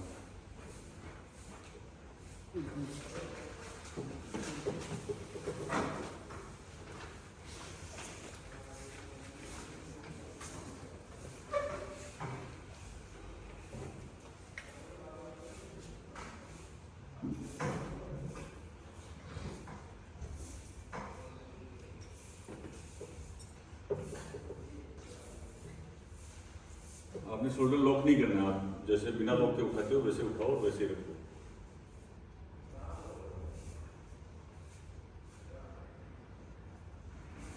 ठीक है, शोल्डर लॉक नहीं है, ओके। अभी आपने क्या करना है, इसको देखते रहो, साइड को मिला लो, आंख दोनों बंद कर लो, आराम से रिलैक्स खड़े रहो अपने आप। ठीक है, पिस्टल की तरफ ही देखते रहो, आंख बंद रहेगी। आपका शोल्डर लॉक नहीं है अभी। अब इसको लॉक करने के लिए क्या करेंगे भाई, किसी पार्टिकुलर जगह पे अपन वेट डालना चाह रहे हैं कि वेट यहीं से उठे और यहीं से वापस आए। आप कुछ मत करो, आप वैसे ही रहो, आपको कुछ नहीं करना। आपका शोल्डर लॉक नहीं है ना, लॉक करते हैं अभी, ठीक है। आंख बंद रखो, बॉडी के अंदर ऑब्जर्वेशन रखो अपनी। आप देखो आपका वेट कहाँ है अभी, बताओ मेरे को, इस एरिया पे। ओके, इसको ढीला छोड़ दो, आंख बंद रखो, आंख बंद करके बेटर होगा। इसको ढीला छोड़ दो, ये ढीला छोड़ दो, ग्रिप को ढीला छोड़ दो, रिलैक्स रखो, ठीक है। आपका मैं एमिंग एरिया में कर देता हूं इसको वापस। आप आंख बंद रखोगे और बॉडी को रिलैक्स रखोगे, ठीक है। इसको ढीला छोड़ो ना, वैसे ढीला नहीं, अंदर से इनर फील ही लेना है। पूरा हाथ आप ढीला छोड़ दो, यहां से आगे तक, ट्रिगर फिंगर तक आपको रिलैक्स है, ठीक है। थोड़ी देर में इनका वेट कन्वर्ट हो जाएगा जहां अपन चाह रहे हैं वहां पे पड़ रहा है, यहाँ पे लोड। इसको ढीला छोड़ेंगे और 15-20 सेकंड 30 सेकंड का होल्ड करेंगे तो जो काबिल मसल है वही लोड लेगी, बाकी सारी टाइम हो जाएगी। बाकी बोलेंगे हमारे बस का नहीं है, ठीक है। यहां आएगा लोड, तो क्या करते हैं, 30 सेकंड होल्ड रखना है, फिर डाउन करना है, 30 सेकंड होल्ड रखना है, फिर डाउन करना है। तो क्या होगा, यही मसल लोड लेगी ज्यादा देर तक, क्योंकि बड़ी मसल है, ठीक है। आ गया, लॉक हो गया, ठीक है। चलो बैठो। तो क्या होता है, कई लोग बोलते हैं कि इस मसल से कैसे उठाएं। अभी तो जस्ट एक बार का डेमो था ये। अगर ये चीज आप 50 बार करेंगे और 50 बार क्या करेंगे, एक मिनट का होल्ड करेंगे, 30 सेकंड का, 45 सेकंड का होल्ड करेंगे, तो आपके फिर ये मसल्स एंगेज होने बंद हो जाएंगे। आपको आदत क्या पड़ जाएगी, इसी से उठाना और इसी से नीचे लेके आना। और अगर आप 10 सेकंड के लिए उठा रहे हो तो आपको क्या, आपको पता ही नहीं है, कहीं फील नहीं आएगा। तो इसको फील लेना पड़ेगा। और फील लेने के लिए क्या है, 30 सेकंड 40 सेकंड का होल्ड, एक ही होल्ड मारो, एक ही होल्ड में आपको क्या करेगा, इस पर सीधा लोड आएगा डेल्टोइड मसल के ऊपर। और आपका जो पिस्टल है, बॉडी है, आपका हाथ है, यहां से लेकर के यहां तक ये एक ही पार्ट है। आपको पिस्टल को अलग पार्ट नहीं समझना है। और ये पूरा का पूरा जो डंडा बन रहा है वो यहां से उठ रहा है और यहीं से नीचे आ रहा है। और इस मसल से आप अगर एंगेज करेंगे, इससे उठाएंगे, स्टेबिलिटी बेटर मिलेगी, इंजरी के चांस नहीं होंगे। कुछ शूटर क्या करते हैं, ऐसे करके उठाते हैं, ऐसे करके उठाते हैं, फिर यहाँ से हाथ सीधा करते हैं, ठीक है। थोड़े दिन 1-2 साल बाद पता चलता है टेनिस एल्बो हो गया, ठीक है, क्योंकि शोल्डर से नहीं उठाया उन्होंने, ताकत लगाते रहे मसल्स की। तो मसल्स, लेगामेंट, टेंडन्स कितने दिन झेलेंगे आपको, ठीक है। तो ये बाद में इंजरी होनी शुरू हो जाएगी, फिजियो का काम बढ़ जाएगा। तो इसके लिए क्या करना है, इसी से उठाएं। तो इसको उठाने के लिए शूटर को क्या चीज की प्रैक्टिस करानी है कि शोल्डर से उठाने की कोशिश करो और शोल्डर से लाने की कोशिश करो। शूटर बोलता है नहीं समझ में आ रहा सर, नहीं यहाँ फील ही नहीं हो रहा, लोड नहीं हो रहा, कोई बात नहीं बेटा, उठा के रखो और आंख बंद कर लो और 20 सेकंड तक यही रखो। तो जैसे ही 20 सेकंड तक यहाँ रखेगा, 21वें सेकंड बोलेगा हाँ सर आ गया, वेट महसूस हो रहा है यहाँ पे, ठीक है। तो यहाँ वेट फील हो जाएगा। ये वेट फील करने वाली चीज है, ये कोई पुड़िया बना के नहीं दे सकते, किसी को लिख के नहीं दे सकते कैसे होता है, ये फील करने वाली चीज है, ठीक है। शोल्डर का समझ में आया। कॉन्शियसली हम लोग स्टार्टिंग में बिगिनर जो है, तो कॉन्शियसली वो उठा के शोल्डर से उठा सकता है क्या? हाँ उठा सकता है। उसको बोलो ये सब एंगेज नहीं करना है, पूरा हाथ ढीला रखना है, पूरा रिलैक्स रखा, ढीला रखा और आराम से इसको शोल्डर से उठाओ, शोल्डर से लेके आओ। तो क्या होगा, यहीं से उठेगा। नहीं आता है तो अगर नया बच्चा है तो उसको 10 सेकंड 15 सेकंड का होल्ड रखो वहां पे, कि 10-15 सेकंड यहीं पे उठा के रखो, आंख बंद कर लो, उसके बाद नीचे लेके आना। फिर आंख बंद में बोलो कंधे से उठाओ, लेके जाओ।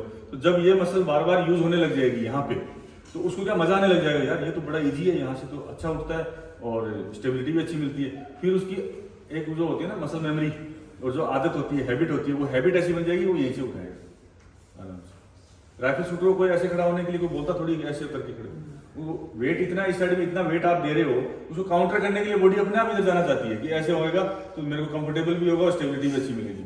सीधा एकदम डॉट सीधा खड़ा कर दो उसको, बोलो क्या होगा, इधर गिरेगी वो। काउंटर करने के लिए हो जाते हैं ऐसे। वैसे ही अपना भी क्या होगा, इसको इजी और अच्छी स्टेबिलिटी लाने के लिए क्या होगा, कंधे की मसल ही यूज होनी चाहिए। क्लियर है। और कोई सवाल, कोई भी चीज जो अभी तक पूरी एक सीक्वेंस अपन ने कवर करी है, इसमें कुछ भी डाउट रह गया पैर वाला एक बार फिर से बता दीजिए। पैर एडजस्टमेंट का, ओके। टारगेट मेरा ब्लैक डॉट है, ब्लैक डॉट के ऊपर सबसे पहले सामने सीधा खड़ा हो गया, सीधा खड़ा होकर के उसको एकदम नीचे उसका एक लाइन बनाना है। अपने मेंटल एक लाइन बनाई कि मेरी लाइन वहां पे आके, वहां से सीधी लाइन बनाते हुए यहाँ लेके आना, यहाँ पे मार्क कर लेना कि मेरी ये यहाँ पे लाइन आ रही है, जैसे मैंने एक मार्क किया हुआ है, ठीक है। इसके ऊपर क्या करना है, मेरी लाइन है ये वाली, ठीक है, ये लाइन बन गई मेरी। अब इसके ऊपर क्या करेंगे, पैर मेरा आधा आगे आएगा आधा पीछे आएगा, सेंटर में आ गई, और दूसरा पैर इधर ले लिया। अब इसको रिलैक्स करना है, बॉन्स के ऊपर पोजीशन लेने की कोशिश करनी है, मसल्स पे नहीं रहनी चाहिए, ठीक है। तो ऐसे किया और अपनी बोन्स को, मसल्स को एंगेज कर दिया कि हाँ ठीक है, सब रिलैक्स है, कंफर्टेबल हो गया,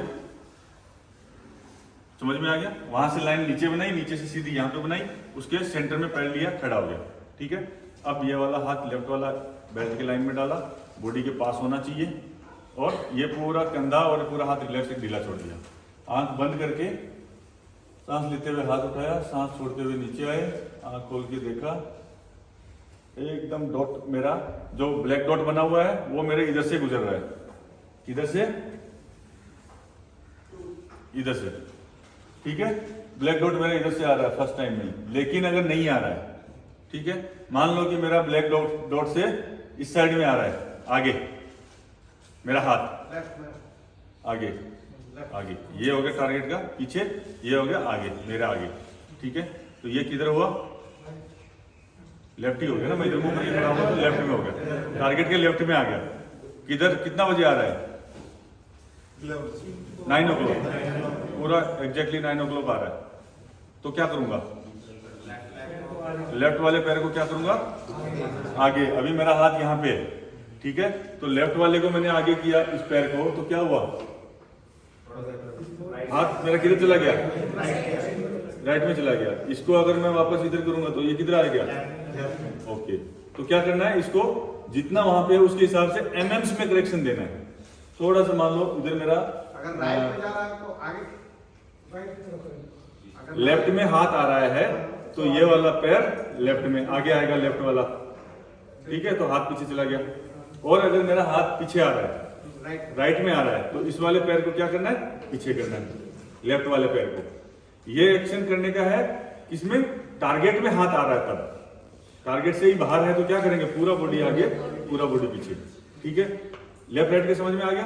अब मेरा हाथ ऊपर आ रहा है टारगेट से, 12 o'clock ऊपर आ रहा है, तो क्या करेंगे, खोल दिया तो क्या हो गया, नीचे आ गया। और मेरा नीचे आ रहा है 6 o'clock, ऊपर आ गया। एनी डाउट, डाउट वाले को पूछने दो, क्लियर है, ओके।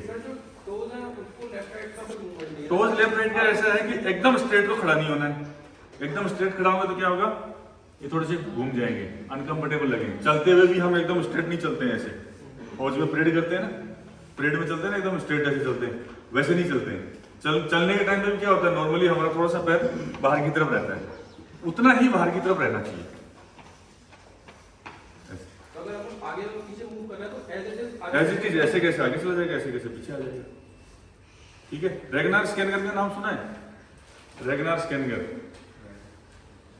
फ्री पिस्टल के परदादा मान लो, बॉस, ठीक है। तो बहुत सीनियर खिलाड़ी, सीनियर कोच, और मतलब मान लो कि लीजेंड वर्ल्ड वाइड, ठीक है। तो उनका एक स्टूडेंट था, उनके 2 किस्से थे। उन्होंने क्या किया, एक तो कोई नया शूटर था जो वर्ल्ड कप में फॉलो थ्रो नहीं करता था, रशियन शूटर। उसका जो कोच था उसको बोलता था कि फॉलो थ्रो किया कर, फॉलो थ्रो किया कर। तो बोलता रेगनार स्कैनर उस टाइम पे फ्री पिस्टल के अंदर, आज से 30-40 साल पहले, फ्री पिस्टल में 575 580 मारता था उस टाइम पे, ठीक है। उसका रिकॉर्ड भी बहुत सालों तक रहा है, 34 साल उसका रिकॉर्ड रहा है। तो वो फॉलो थ्रो नहीं करता था, और उसके जहाँ पे घर था वहाँ पे 6-8 महीने साल में बर्फ पड़ी रहती थी, बाहर कुछ निकलना नहीं, कुछ और नहीं। तो उसका प्रैक्टिस करने का क्या तरीका था, 5 लीटर की एक पानी की कैनी जो बोलते हैं ना अपन, वो बर्फ बन जाती है, तो उसको क्या करता था, उल्टा रख देता था, नीचे एक गिलास रख देता था। तो वो बर्फ पिघल पिघल करके उसके अंदर बूंद बूंद बूंद बूंद उसमें गिलास में आती थी, उसको पी लेता था, ठीक है। पूरे दिन होल्डिंग, प्रैक्टिस नहीं है, सिर्फ होल्डिंग। गोली कहाँ चलाई बर्फ के अंदर, ना टारगेट है, ना मोबाइल कुछ नहीं थे, वगैरह कुछ नहीं, सिर्फ पिस्टल, उससे होल्डिंग करना। और उसके कोच का एक ही था कि डेली एक कैनी तेरे को बर्फ की पीनी है, जब पूरा बोतल खाली हो जाए तेरी प्रैक्टिस खत्म। इसका एक ही टाइमिंग था, तो वो पूरा गिलास पीता रहता, होल्डिंग करता रहता, पूरे दिन 8 घंटे 10 घंटे खड़ा है, ड्राई करता था, तो उसकी इतनी तगड़ी होल्डिंग और इतनी तगड़ी ट्रिगरिंग, इतना सब कुछ हो गया था कि वो ड्राई के अंदर वो बंदा बता देता था मेरा शॉट 10.5 लेफ्ट में इतना मुझे यहाँ लगा, और फायर करता था ना तब जब महीने 2 महीने में कभी 10-20 गोली फायर करता था, तो टेलीस्कोप देख के नहीं आता था, देख के आता था कि हफ्ते 10 दिन से कभी देखेंगे उसको, लेकिन वो अपनी डायरी में मार्क कर लेता था, अपने जो रूम बना हुआ था ना उसमें, उसी मार्क करता था मेरे आज के 5 शॉट चलाए थे यहाँ लगे, अगले दिन चलाए वो यहाँ लगे, और 3 दिन 5 दिन बाद जाके मिलाता था तो वो वहीं पाते थे, देखने के लिए नहीं जाता था, उसको पता होता था कि मेरा शॉट कहाँ गया, और उसके कोच बोलता था कि तू डेली क्यों नहीं देखता, बोले मेरे को पता है कहाँ गया, और वो एग्जैक्टली वहीं पाते थे, कोच ने भी छोड़ दिया कि ठीक है। वो उसकी प्रॉब्लम क्या थी, फॉलो थ्रू नहीं करता था, ठीक है, तो उसके कोच को तो पता था कि ये फॉलो थ्रू नहीं करता है, क्यों नहीं करता वो भी पता था। अब एक नया रशियन शूटर आया, वो भी फ्री पिस्टल का, और वो शूटिंग करे अच्छी करे लेकिन फॉलो थ्रू नहीं करता था, उसके कोच ने बोला कि तू फॉलो थ्रू क्यों नहीं करता, बोलो रेगनार नहीं करता तो मैं भी नहीं करता, रेगनार भी तो अच्छा शूटर है बिना फॉलो थ्रू के, तो अब कोच क्या बोले, अब एग्जांपल ऐसा दे दिया उसने, तो वो रेगनार के पास गया कि तेरी वजह से मेरा शूटर फॉलो थ्रू नहीं कर रहा है, जब सोवियत यूनियन था ना रशिया का, तब की बात है, कि तेरी वजह से मेरा शूटर जो है फॉलो थ्रू नहीं कर रहा है, तो अब क्या करूँ मैं इसको, मेरे पास लेके आओ उसको, मैं बताता हूँ। तो बोला मैं फॉलो थ्रू नहीं करता क्योंकि मुझे जरूरत नहीं है। बोले क्यों, आपको जरूरत नहीं है, फिर मेरे को क्या जरूरत है, बोले तू मेरे जैसे प्रैक्टिस कर मेरे साथ में, फिर तेरे को भी जरूरत नहीं होगी। तो बोला ठीक है, तो उसके कोच को बोला लेके आ जाना इसको, लेके आया उसकी, तो वो तो उनके जिस कंट्री में रहता था वहाँ बर्फ ही बर्फ रहती थी, खाने पीने का कोई सुविधा नहीं है, और नॉर्मल फैमिली से तो पूरे साल 6 महीने होल्डिंग ही चलती थी, मैच से पहले कभी कभार कोई गोली मिल गई तो मिल गई, अदरवाइज ड्राई करके जाता था। तो वो कोच उसको लेके आ गया, वो वहाँ रहने लगे, प्रैक्टिस करने लगे, तो एक केनी पानी की उसकी भी रख दी सामने तू भी खड़ा हो जा बर्फ की, और बोले चल, बोले प्रैक्टिस कब करेंगे, बोले शुरू है प्रैक्टिस, तो खड़ा हो जा, टेबल लगा दी, पिस्टल लेके खड़े आराम से, वो 3-3 मिनट की होल्डिंग कर रहा है, एक बार उठाया 3 मिनट तक वहीं होल्ड करके खड़ा है आराम से, उसी में सांस रोक लिया, 30 सेकंड के बाद सांस लिया, फिर वापस वहीं रख लिया, फिर खड़ा है वहीं पे। तो उसका जो आर्क ऑफ मूवमेंट है हाथ का, फ्री पिस्टल में उसका आर्क ऑफ मूवमेंट इतना हो गया था कि 10.5 से बाहर उसकी पिस्टल ही नहीं घूम रही है। वो आदमी कैसे 9 मारेगा, वो तो 9 तभी मारेगा कि बारूद गोली में थोड़ा बहुत कम है, हवा चल गई, वही एरर है, उसकी बॉडी में तो एरर ही नहीं बचा, ठीक है। अब वो 2-4 दिन तो देखो, बोले फायर कब करेंगे, बोले फायर करेंगे जब मौसम ठीक होगा, बर्फ थोड़ी पिघलेगी, तो वो 5-10 दिन हुए बर्फ नहीं पिघली, तो बोले बर्फ नहीं पिघली तो क्या होगा, बोले करते रहेंगे महीने भर होल्डिंग, बोले होल्डिंग ही करते रहे, बोले हाँ, और वो डेली एक बर्फ की केनी उसको पिला दे। उसके बाद वो 7 दिन 8 दिन 10 दिन हो गया, उसके बाद हाथ जोड़ा कोच को, बोले मैं फॉलो थ्रू कर लूंगा, बोले ठीक है। तो कहने का मतलब क्या, अगर उसके जीत वो लास्ट में उसने बोला रेगनार के कि मेरे जितना ड्राई और मेरे जितना हार्ड वर्क, मेरे जितना बॉडी के ऊपर काम जिस दिन तू कर लेगा, उस दिन तुझे भी फॉलो थ्रू की जरूरत नहीं पड़ेगी, उस दिन तू भी शॉट फायर होने से पहले बता देगा मेरा यहाँ लगने वाला है। अदरवाइज क्या करते हैं, जनरली फायर होने के बाद बताते हैं कि यहाँ गया है, बोले मैं पहले बता देता हूँ कहाँ जाने वाला है, ठीक है। तो उतना काम करना बाकी होता है, समझ गए। उसमें एक बार जो ट्रिगर वाला पॉइंट बता रहे थे इसका, एक बार थोड़ा सा उसको ट्रिगर वाला देखिए, मान लीजिए ये ट्रिगर है, इसके ऊपर उंगली रख रहे हैं, कहाँ पे, यहां से लेकर के मध्य यहां तक, इसके मध्य में रख सकते हैं, इसके कॉर्नर पे रख सकते हैं, एंड के ऊपर भी नहीं सर, उसमें जो वेपन सब बता रहे थे, हाँ, जिसका आगे बता रहे थे ABC3 पॉइंट, ये यहाँ पे आगे आ जाओ, देखो ये वाला पार्ट है, ऐसे करते हुए गए ऐसे, और इस कट के अंदर फंस गया ट्रिगर, ऐसे करते हुए इस कट में फंस गया, ठीक है। यहाँ से दबा सकते हैं, थोड़ा सा आगे से भी दबा सकते हैं, थोड़ा और आगे से दबा सकते हैं, ऐसे नहीं दबा सकते इसे, ये उंगली इसको क्रॉस नहीं करना चाहिए, थोड़ा इधर तो रहनी ही चाहिए इसके आगे, यहाँ से लेके यहाँ तक एक बार करना चाहता हूँ, करो, ये नीचे से ऊपर करते हुए बस इसमें फंसा लिया। कट के अंदर फील आना चाहिए कि कट में ट्रिगर का एक कोना अपना टच है, ठीक है, ताकि आप हर बार फील कर सकते हो, आप लेकिन फील ये तो करने के सब लिए एक टच जगह तो है। करना है, कोने से तो बाहर है करना, कौन सा, इसको यहाँ लेके आओ ना, ऐसे इस कोने पे, अच्छा इतना बाहर रहेगा ये, हाँ रहेगा, अच्छा यही कंफर्म करना चाहिए, ठीक है। Thank you sir. ये जो कट में फील करोगे ना, तो ये कट आपका वही है, और ये हर बार फील कर सकते हो, ठीक है। तो इसमें कोई कंफ्यूजन के चांसेस नहीं है, नहीं तो ट्रिगर फिंगर की पोजीशन आपने कभी इतनी कभी आगे लेके गए तो भी ग्रुप चेंज हो जाएगा। जब फायर करते हो तो फायर करके देखना कि कभी ट्रिगर यहाँ रख के दबाना, कभी यहाँ रख के दबाना, कभी यहाँ रख के दबाना, तो ग्रुप अलग अलग मिलेगा।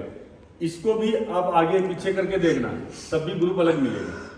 तो ध्यान आ गया ट्रिगर फिंगर कहाँ रखना है। ओके एक सर वो आपने बताया वो 7 सेकंड में जो ब्रीथ होल्ड करना है, ब्रीथ होल्ड करने के बाद डाउन करने के बाद ही वापस इनहेल करना है Yes. ब्रीथ को, Yes. पर तो उस दरमियान जो फॉलो थ्रू करना है वो भी ब्रीथ होल्ड में ही करना है। फॉलो तो यही हो रहा है ना। जी जस्ट शॉट निकलने के बाद जैसे हाँ, तो रुका हुआ ही है सांस यहाँ पे, पिस्टल नीचे आया रखा, उसके बाद सांस लेना। वो तो जस्ट इमेजिन है।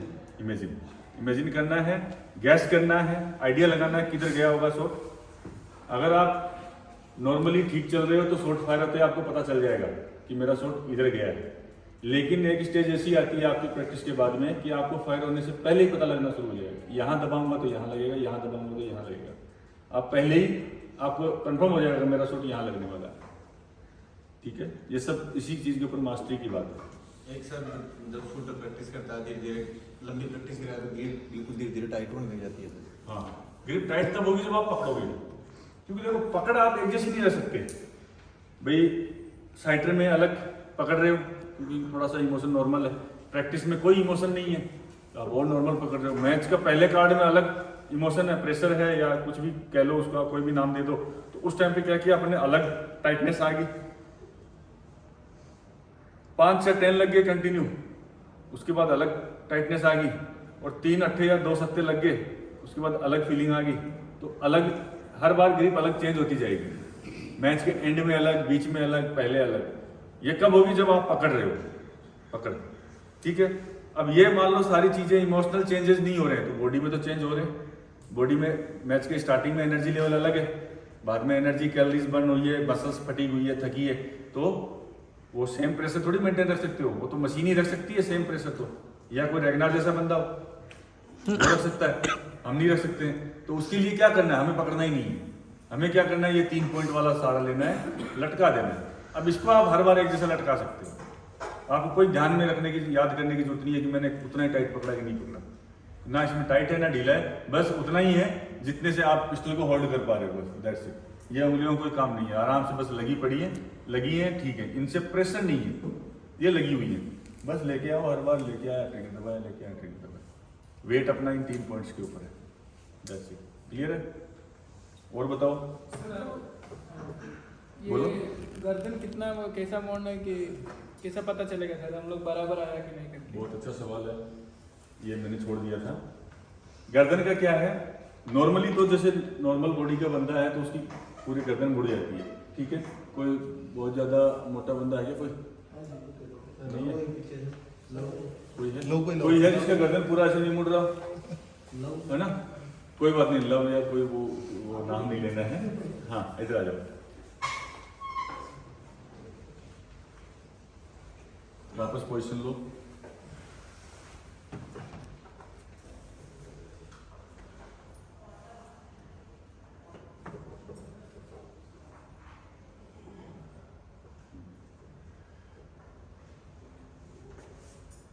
अभी इन्होंने अपनी तरफ से नेचुरल पोजीशन ले रखी है। अब इनकी गर्दन में और मेरी गर्दन में क्या फर्क है? इनकी थोड़ी ऐसे, मेरी ऐसे। अब अपने को इंपॉर्टेंट चीज क्या है इस पोजीशन में कि आंख का जो कार्निया है काले वाला, ये एकदम स्ट्रेट दिखना चाहिए।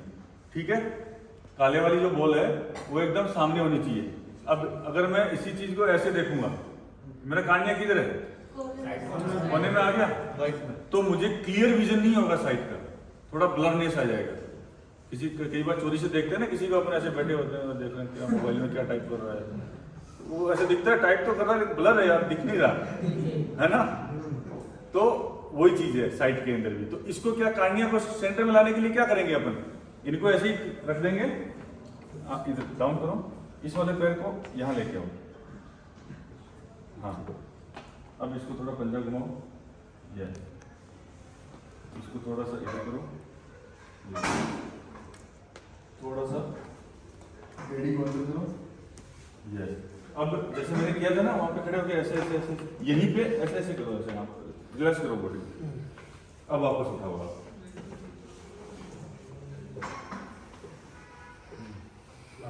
कार्निया सेंटर आ गया। कार्निया सेंटर में आ गया। अपने को कार्निया सेंटर में रखना है, वो ज्यादा इंपॉर्टेंट है। इधर आओ, देखो कंफर्टेबल भी लग रहा है, लगेगा क्योंकि नेचुरली बॉडी वही है। उठाओ एक बार,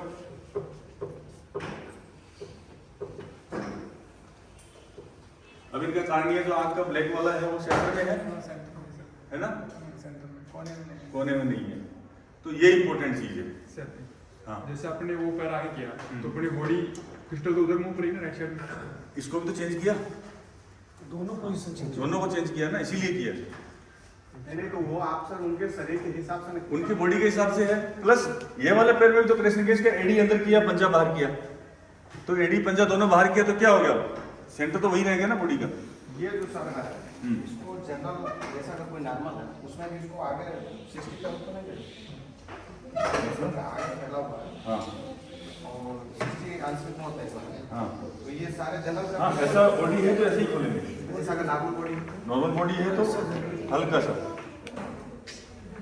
15 डिग्री मैक्सिमम, बस उससे ज्यादा ऐसे करेंगे तो बॉडी का ग्रेविटी स्टेबिलिटी नहीं बनेगा। बैक एडी क्या बैक एडी तो जहाँ नहीं रहेगा, बैक एडी नहीं रहेगा, ये इतना रहेगा। हल्का सा एडी इस जो पोजीशन बनाया है इसके अंदर थोड़ा चेंज हो जाएगा, वो इनके बॉडी को देख के करने का चीज है। किसी को ये चीज नहीं समझ में आई है? मतलब नेक मूवमेंट नहीं करवाएंगे, नेक मूवमेंट, स्टांस मूवमेंट कर, कितना मूवमेंट करना, थक जाएगा, टाइट हो जाएगा यहाँ से, ऐसे करवा देंगे तो ये थक जाएंगे ना। नेक का तो नेचुरल जितना नेक तो नेचुरल जहाँ आ रहा है वहाँ, नीचे से बॉडी को घुमा दिया। अगर मैं इसी एक पैर को घुमा देता तो क्या होता, इधर चला जाता। बैठो, सिट डाउन। अभी क्या किया अपन ने, नॉर्मल खड़ा किया हुआ था, मान लो मेरा यहाँ पे आ रहा है, सही आ रहा है मेरा, लेकिन मान लो गर्दन किसी का पूरा नहीं घूम रहा है और यहीं पे रह रहा है और वो क्या कर रहा है, ऐसे आंख से देख रहा है। ठीक है, तो अब क्या करेंगे, अगर आपका सवाल था ना, इसको अगर आगे ला देंगे पूरा हाथ ही इधर चला गया। ठीक है, तो अपन ने क्या किया, इसको आगे लेके आए, इसको ऐसे घुमाया अपन ने। ठीक है, तो पूरा कमर का एंगल घूम गया। ठीक है, अब मेरा ये गर्दन सीधा आ गया। इसके अंदर थोड़े बहुत अगर माइनर बार बार उठा रहा है, चेंज कर रहा है, तो कब थोड़ा सा एडी आगे कर सकते हैं, इसका एडी पीछे कर सकते हैं, या थोड़ा सा इसको ऐसे बाहर कर सकते हैं। ये बॉडी देखने पे है कि बाकी पैरों की जो है ना वो कैसी है, बनावट कैसी है, नेचुरली सबकी अलग अलग है, तो वो थोड़ा बहुत करेक्शन हो सकता है। वो इसलिए मैंने बोला कि ऐसे ऐसे करो, अगर थोड़ा बहुत अनकंफर्टेबल कुछ रह गया है तो वो अपने आप अपनी जगह पे ले ले। ठीक है, क्लियर है? यस सर, पूरे देश से कोची जा रही हुए हैं, कुछ बदलने वाले हैं, कुछ नए हैं, तो मैंने भी बोला कैसे अलग अलग रेंजों में जाना है, कैंप लगा हुआ है, तो टीम इंडिया के हैं बच्चे, प्रैक्टिस भी कर रहे हैं और वर्कआउट करता है। कुछ कोचेज का ये मानना है भाई शूटिंग है, शूटिंग में जैसे नए पेरेंट्स आते हैं, बच्चे आते हैं, तो वही ज़्यादा मेहनत की जरूरत नहीं है, उठाओ और चलाओ। जबकि एयर में या जहाँ भी हम देखें जो सिविलियन को छोड़ के आर्मी वाले हैं, फोर्स में हैं, तो वो सुबह आते हैं, शाम तक उनका रेगुलर वर्कआउट रहता है, तो वो इतनी मेहनत भी करते हैं। तो इसके बारे में सब थोड़ा सा एक्सप्लेन करेंगे तो सबको थोड़ा सा ये नहीं लगेगा कि आना है और चलाना है। ये रनिंग नहीं करते जैसे भाई वर्कआउट की इंपॉर्टेंस बता रहे हैं हाँ आप। जी। ओके, वर्कआउट करना चाहिए, नहीं करना चाहिए, कि सिर्फ गोली चलाने से शूटर नहीं बनता है, वही चीजें कहना चाह रहे हो। कहाँ से हैं आप? हरियाणा से। हरियाणा वाले तो वैसे यार खूब कर लेते हैं। ओके, देखो ऐसा है कि अभी यहाँ पे इंडियन टीम का कैंप भी लगा हुआ है, अच्छी बात कही है। तो अगर जो कोई ये मानता है कि सिर्फ गोली चलाने से शूटर बन जाता है, तो जिसकी गोली की फैक्ट्री थी या जिसकी है वो ओलंपिक का मेडल लेते, बाकी हमारे जैसे सब बैठे रहते। आज तक कोई गोली या बंदूक की कंपनी वाला ओलंपिक मेडल लेके नहीं आया। इसका मतलब गोली बंदूक से तो गोली नहीं लगती है ना। तो क्या है, फिजिकल का कितना इंपॉर्टेंस है, बहुत ज्यादा इंपॉर्टेंस है। जो शूटिंग गोली चलाते हो ना, ये सिर्फ टेक्निकल ट्रेनिंग है। ये क्या है, टेक्निकल ट्रेनिंग है। Physical training, mental training, psychological training, ये सब चीजें तो बाकी है। और ये तो सिर्फ आप बंदूक और गोली के साथ कर रहे हो। ठीक है, इसको तो मैं मैक्सिमम टू मैक्सिमम अगर आप देते हो ना, तो 30% ऑफ योर ऑल शूटिंग, पूरी शूटिंग का 30% ही है। इसके अलावा 70% बच गया काम करने के लिए, रेंज के बाहर करने वाला। रेंज के अंदर सिर्फ 30% ही काम कर रहे हैं अपन। जो 100% काम का अगर चार्ट बनाए हैं, एक प्रोग्राम बनाएं तो 30% है गोली चलाना, 30% इम्पोर्टेंस है इसका, बाकी चीज़ें 70% बच गई बाहर करने वाली। योगा है, मेडिटेशन है, या फिजिकल ट्रेनिंग है, स्ट्रेंथनिंग है, आपकी डाइट है, आपकी सोच विचार कैसी है। यहाँ आप सोच रहे हो कि मैं ओलंपिक का मेडल ले लूँ, सारी चीज़ें अच्छी कर रही हो, ठीक है, लेकिन जब मैच वगैरह कुछ होता है तो आप क्या करते हो, किसी के पीछे बैठ रहे हो और कुछ करने में लगे, इसका मैच खराब हो जाए या इसका खराब हो जाना चाहिए, 4 गोल लेके आते हो, पीछे बैठ कर डिस्टर्ब करते हो, कुछ ना कुछ एक्टिंग करते रहते हो कि उसका डिस्टर्ब हो जाए, खराब हो जाए, क्योंकि हो सकता है आपकी एकेडमी का हो, आपको उसकी शक्ल पसंद नहीं हो सकता है आपके साथ उसका कोई झगड़ा हो रखा हो। अगर ऐसी सोच रख रहे हो तो आप जो सारी चीज़ें 100% कर लो, वो एक सोच खत्म कर देगी सब कुछ, कभी आप मेडल नहीं ले सकते। तो अच्छा ह्यूमन बीइंग बनना, अच्छी सोच होना, अच्छे इंसान होना सबसे पहली क्वालिफिकेशन है, इम्पोर्टेंस है, सबसे ज़रूरी चीज़ वो है।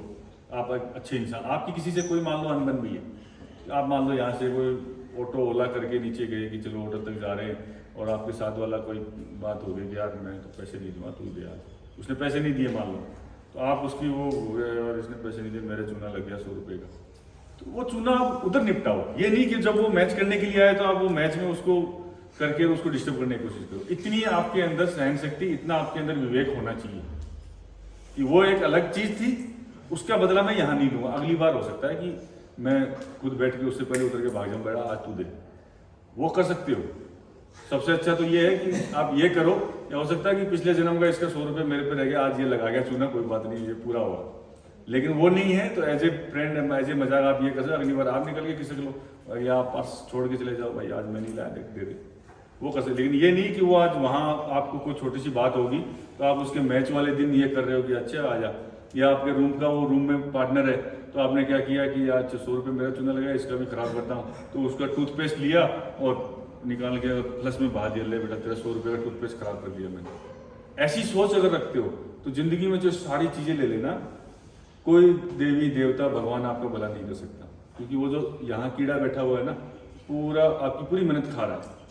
ऐसी सोच नहीं होनी चाहिए, आपकी सोच हमेशा क्या होनी चाहिए, अच्छी होनी चाहिए, किसी के प्रति बुरी नहीं होनी चाहिए, सबके प्रति अच्छी सोच होनी चाहिए, तब जाकर के आधा काम आपका हो गया समझ लो, ठीक है। अगर आपकी सोच अच्छी है, सोच अच्छी है तो आप वहां पे भी आप इस चीज से नहीं डरोगे।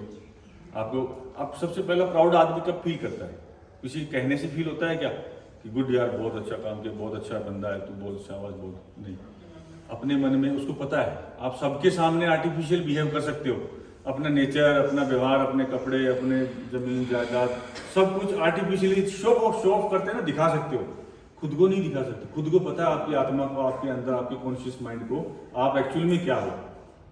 तो आपकी जो इज्जत है, आपका जो प्राउड है, आपकी जो सेल्फ कॉन्फिडेंस, सेल्फ रिस्पेक्ट, वो आपके अंदर से पहले आती है। जब आपके अंदर से कॉन्फिडेंस आ जाएगा ना, जब आपकी आत्मा यह कहने लग जाएगी यार गुड, वेरी नाइस, आपने अच्छा जॉब किया, तुम बहुत अच्छा बंदा है, उस दिन आप अच्छे बंदे हो। किसी के कहने से, सर्टिफिकेट, प्रमाण पत्र दे देने से, गुड आप बहुत बढ़िया काम किया, बहुत अच्छे बंदे हो, और जब 50 लोगों ने तारीफ कर दी, उससे कुछ नहीं बिगड़ता है, उससे कोई मायने नहीं रखता। वो सोशल मीडिया काम आएगा कि मैंने ये किया, मेरी इतनी तारीफ हुई, मेरे बारे में देखो इसने ये बोला, आप वहाँ डाल दो, वहाँ लाइक हो जाएंगे, कुछ नहीं, उससे भी कॉन्फिडेंस नहीं आएगा, वो जीरो है। अगर आपके अंदर चोर बैठा हुआ है तो सबसे बड़ा ये आपकी आत्मा है। आपके अंदर कॉन्फिडेंस तब आएगा, आपके अंदर से जब आवाज आने लगेगी ना आप अच्छे आदमी हो, तब समझो कि कुछ हुआ है, ठीक है। तो वो सारी चीजें मिल करके आपको अच्छा शूटर बनाती हैं। तो शूटिंग का हो गया, उसके बाद डाइट का भी उतना योगदान है। फिजिकल एक्सरसाइज जो करते हैं बहुत इंपॉर्टेंट है। लोग बोलते हैं कि शूटिंग वालों को फिजिकल की कहाँ जरूरत है। आप शाम को आकर के कभी यहाँ जिम में देखो, जितने भी कैंप वाले शूटर यहाँ पे लगे हुए हैं, सुबह भी शाम को भी सब लगे हुए हैं। मैं जब शूटिंग करता था मैंने बहुत हार्ड वर्क किया है, मेहनत भी करी है, फिजिकल का भी काम होता था। बहुत सी कंट्रीज के अंदर ऐसा है कि 4 डे ही शूटिंग होती है वीक में, बाकी दिन क्या होता है फिजिकल पे, आज ट्रैकिंग पे लेके जाओ, आज पूरा दिन स्विमिंग, आज पूरा दिन साइकिलिंग, खा रहे हैं साइकिलिंग कर रहे हैं, 300 किलोमीटर चलो आज जाना है, कभी ट्रैकिंग पे चढ़ा दिया, पहाड़ी के ऊपर चल दिए, कभी स्विमिंग का कोई नहर के अंदर उतार दिया, चलो चलो आज स्विमिंग करो। फिजिकल साथ में मेंटल रिलैक्सेशन भी हो रहा है, नेचर के साथ जुड़ रहे हैं, ठीक है। तो अंदर की जो एंजाइटी या जो स्टिफनेस है या थकान है या कोई भी जो दिमाग के अंदर कुछ डिप्रेशन चल रहा है, क्या होता है आप एक ही प्रोजेक्ट के ऊपर काम करते हैं, ये भी प्रोजेक्ट ही है अपना, साइंटिस्ट की तरह इस प्रोजेक्ट में चल रहे हो, कभी रिजल्ट नहीं आ रहा है, कुछ हो रहा है, तो दिमाग को थोड़ा सा सोचने के लिए, फ्रेश सोचने के लिए कुछ रिलैक्सेशन भी होता है ना, क्या बोलते हैं उसको, एक्स्ट्रा करिकुलम एक्टिविटी या कल्चरल प्रोग्राम, तो वो अपना कल्चरल प्रोग्राम है दिमाग को रिलैक्स करने के लिए। तो उस कल्चरल के अंदर भी जाना चाहिए, कभी कभार उसमें चलेंगे। और ज़्यादा थोड़ा सा कुछ लग रहा है कि यार मेरे हाथ से कोई गलत काम हो गया, किसी का बुरा हो गया, या कभी कभार आदमी में चोर आ जाता है। क्या हुआ कि आप ऑटो से गए, कोई बेचारा बुढ़ा सा आदमी है, वो आप ऑटो में लेकर के गया, छोड़ा, और आपने उसको 500 रुपये का नोट दिया और उसने वो 250 रुपये काटने थे, तो 250 की जगह एक 200 की जगह क्या एक 500 का नोट दे दिया और आपको 750 उसने वापस दे दिया। ठीक है, अब उस टाइम के लिए क्या होता है, आदमी को जल्दी सी आत्मा के ऊपर कंट्रोल, क्यों आत्मा को मार मार के इतना कमजोर कर दिया कि उसको मुंह नहीं खोलने देते हैं। ठीक है, तो उस टाइम क्या हो रहा है, 500 आ रहा है, एक्स्ट्रा ले लिया, जेब में डाल लिया, आ गए। लेकिन घर आते आते क्या हुआ, आत्मा ने अंदर से जगाना शुरू किया, गलत किया, हरामखोर, तूने वो बुढ़ा आदमी बेचारा पूरे दिन 500 रुपये नहीं कमाएगा, तू उसके लिए क्या आ गया। अब आपके अंदर क्या है, अंदर बड़ा मलान सा होने लग गया कि यार ये मैंने क्या कर दिया गलत। अब उस 500 रुपये का जो थोड़ी देर पहले एंजॉय कर रहे थे, अब वो आपके दुख का कारण बन गया कि यार ये तो गड़बड़ हो गया। तो आप पहली कोशिश करोगे कि यार वही बंदा वापस मिल जाए तो मैं दे दूँ।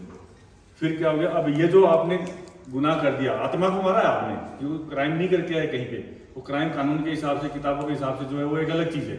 लेकिन मैंने क्या किया, आपने इसको गंदा कर दिया। अब इसको धोने का क्या तरीका हुआ कि आप कोई अनाथ आश्रम में गए या कोई और जहाँ पे वृद्ध आश्रम है, बूढ़े लोग रहते हैं जिनके नालायक बेटों बेटी ने किसी ने निकाल दिया है, किसी के बचे नहीं है, तो ऐसी जगह पे गए, आप 500 की जगह 5000 का खाना लेके गए, या वहाँ पे जाके जो वार्डन है उससे पूछा कि भाई यहाँ पे क्या चीज़ की नीड्स है, तो कोई दवाइयों की नीड्स होगी या किसी कंबल की नीड्स होगी, तो आप वहाँ दे के आए, तो आपको सुकून फील हुआ कि हाँ यार गुड, मैंने अच्छा काम किया। तो आपके आत्मा बोलेगी ठीक है, तूने अपने आप को करेक्शन दिया है, अच्छा किया। या आप ये गलत काम नहीं भी करके आए, फिर भी आपको फील हो रहा है कि यार अच्छा, मन अच्छा नहीं है, कुछ गड़बड़ हो रहा है, कुछ सोच नहीं पा रहा, कुछ कर रहा हूँ, तो क्या करेंगे, नॉर्मली क्या करते हैं, मूवी चले गए, घूमने चले गए, दोस्तों से बात कर ली, नेटफ्लिक्स निकाल लिया और देख लिया, है ना, वो ऊपर ऊपर की पॉलिसी है। अंदर से अगर आपको सुकून फील करना है तो क्या है, कोई ऐसी जगह जाओ, या तो कोई घूमने के लिए नेचर वाली जगह पे निकल जाओ, या कोई ऐसी जगह पे जाओ जहाँ पे गरीब बच्चों को कोई पढ़ा रहे हैं, या कोई वृद्धाश्रम में गए, या कोई ऐसा हॉस्पिटल है जो फ्री में चल रहा है, जहाँ टूटे फूटे लोग आते हैं, गरीब इलाज हो रहा है, तो वहाँ जाओ, आप वहाँ जाकर के कुछ सेवा करके आओ या कुछ दे करके आओ, तो आपको क्या बड़ा अच्छा फील होगा। गुरुद्वारे में जाते हैं ना, कई लोग जाते हैं, बड़े बड़े IAS कलेक्टर, अधिकारी, नेता, मंत्री, कोई जूते पॉलिश कर रहा है, कोई बर्तन मांज रहा है, वो कोई बर्तन नहीं मांज रहा है, वो आत्मा को मांज रहे हैं कि मैंने भगवान कोई गलती की है तो मेरी माफ़ करना, मैं सेवा करने आया हूँ आपके दरबार में। वो एक पाप धोने का तरीका मान लो, या आत्मा को शुद्ध करने का, या एक वो ट्रांसफॉर्मेशन का तरीका है जो पुराने शास्त्रों ने लिखा है कि आप अच्छे कर्म करोगे ना तो ही अच्छी फीलिंग आएगी। मोटा मोटी कहने का मतलब ये। तो कोई बुरा कर्म गलती से हो गया तो भी आप अच्छा करके आओ, या बुरा नहीं भी हुआ तो भी आपको सुकून फील नहीं हो रहा है तो भी आप क्या करो, कुछ अच्छा करके आओ। तो वो वैसा इंसान बनो सबसे पहले, तो उसके बाद ये सब चीज़ें बहुत आसान है। ये वो मैथ्स का पेपर है जिसके पूरे सवाल आपको पहले से पता है ना, 10 मीटर का डिस्टेंस होगा, 10 mm का 10 होगा, इतना बड़ा टारगेट होगा, ये लाइट होगी, ये पैलेट का साइज होगा, इतनी सिलेंडर में गैस होगी, इतना हाइट की टेबल होगी, सब कुछ पता है। ये पेपर लीक हो चुका है। फुटबॉल में, क्रिकेट में नहीं पता किधर से पास आएगा, किधर कैसी बॉल फेंकेगा, स्पिन फेंकेगा, क्या फेंकेगा। बैडमिंटन में नहीं पता, लॉन टेनिस में, इसमें सब पता है अपने को क्या होगा, कितना टाइम मिलने वाला है, सब पता है। कोई चीज़ें तो नहीं पता, उसके बाद भी अपन नहीं कर पा रहे हैं, तो कितना आसान हुआ ये, आसान है कि नहीं है। लेकिन फिर भी क्या होता है, मुश्किल बन जाता है, और मुश्किल हम बनाते हैं।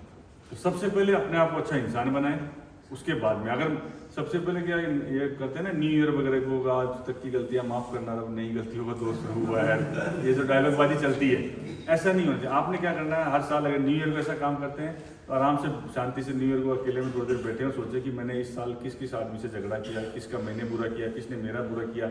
तो जिस आदमी का आपने बुरा किया है, या कोई झगड़ा हुआ है, कोई पैसे खा गया है, कोई चीज़ पे बहस होगी, फ़ोन मारो उसको, सॉरी बोलो, भाई गलती होगी मेरे से, मैं उस दिन गुस्से में था, ऐसे ऐसे कह दिया, तो मन में मत रखना, मैं आज से साफ है। अगला भी सोचेगा ठीक है यार, मैंने याद किया 6 महीने बाद, ठीक है साफ है। आपको सॉरी बोलनी है, आप बोलो।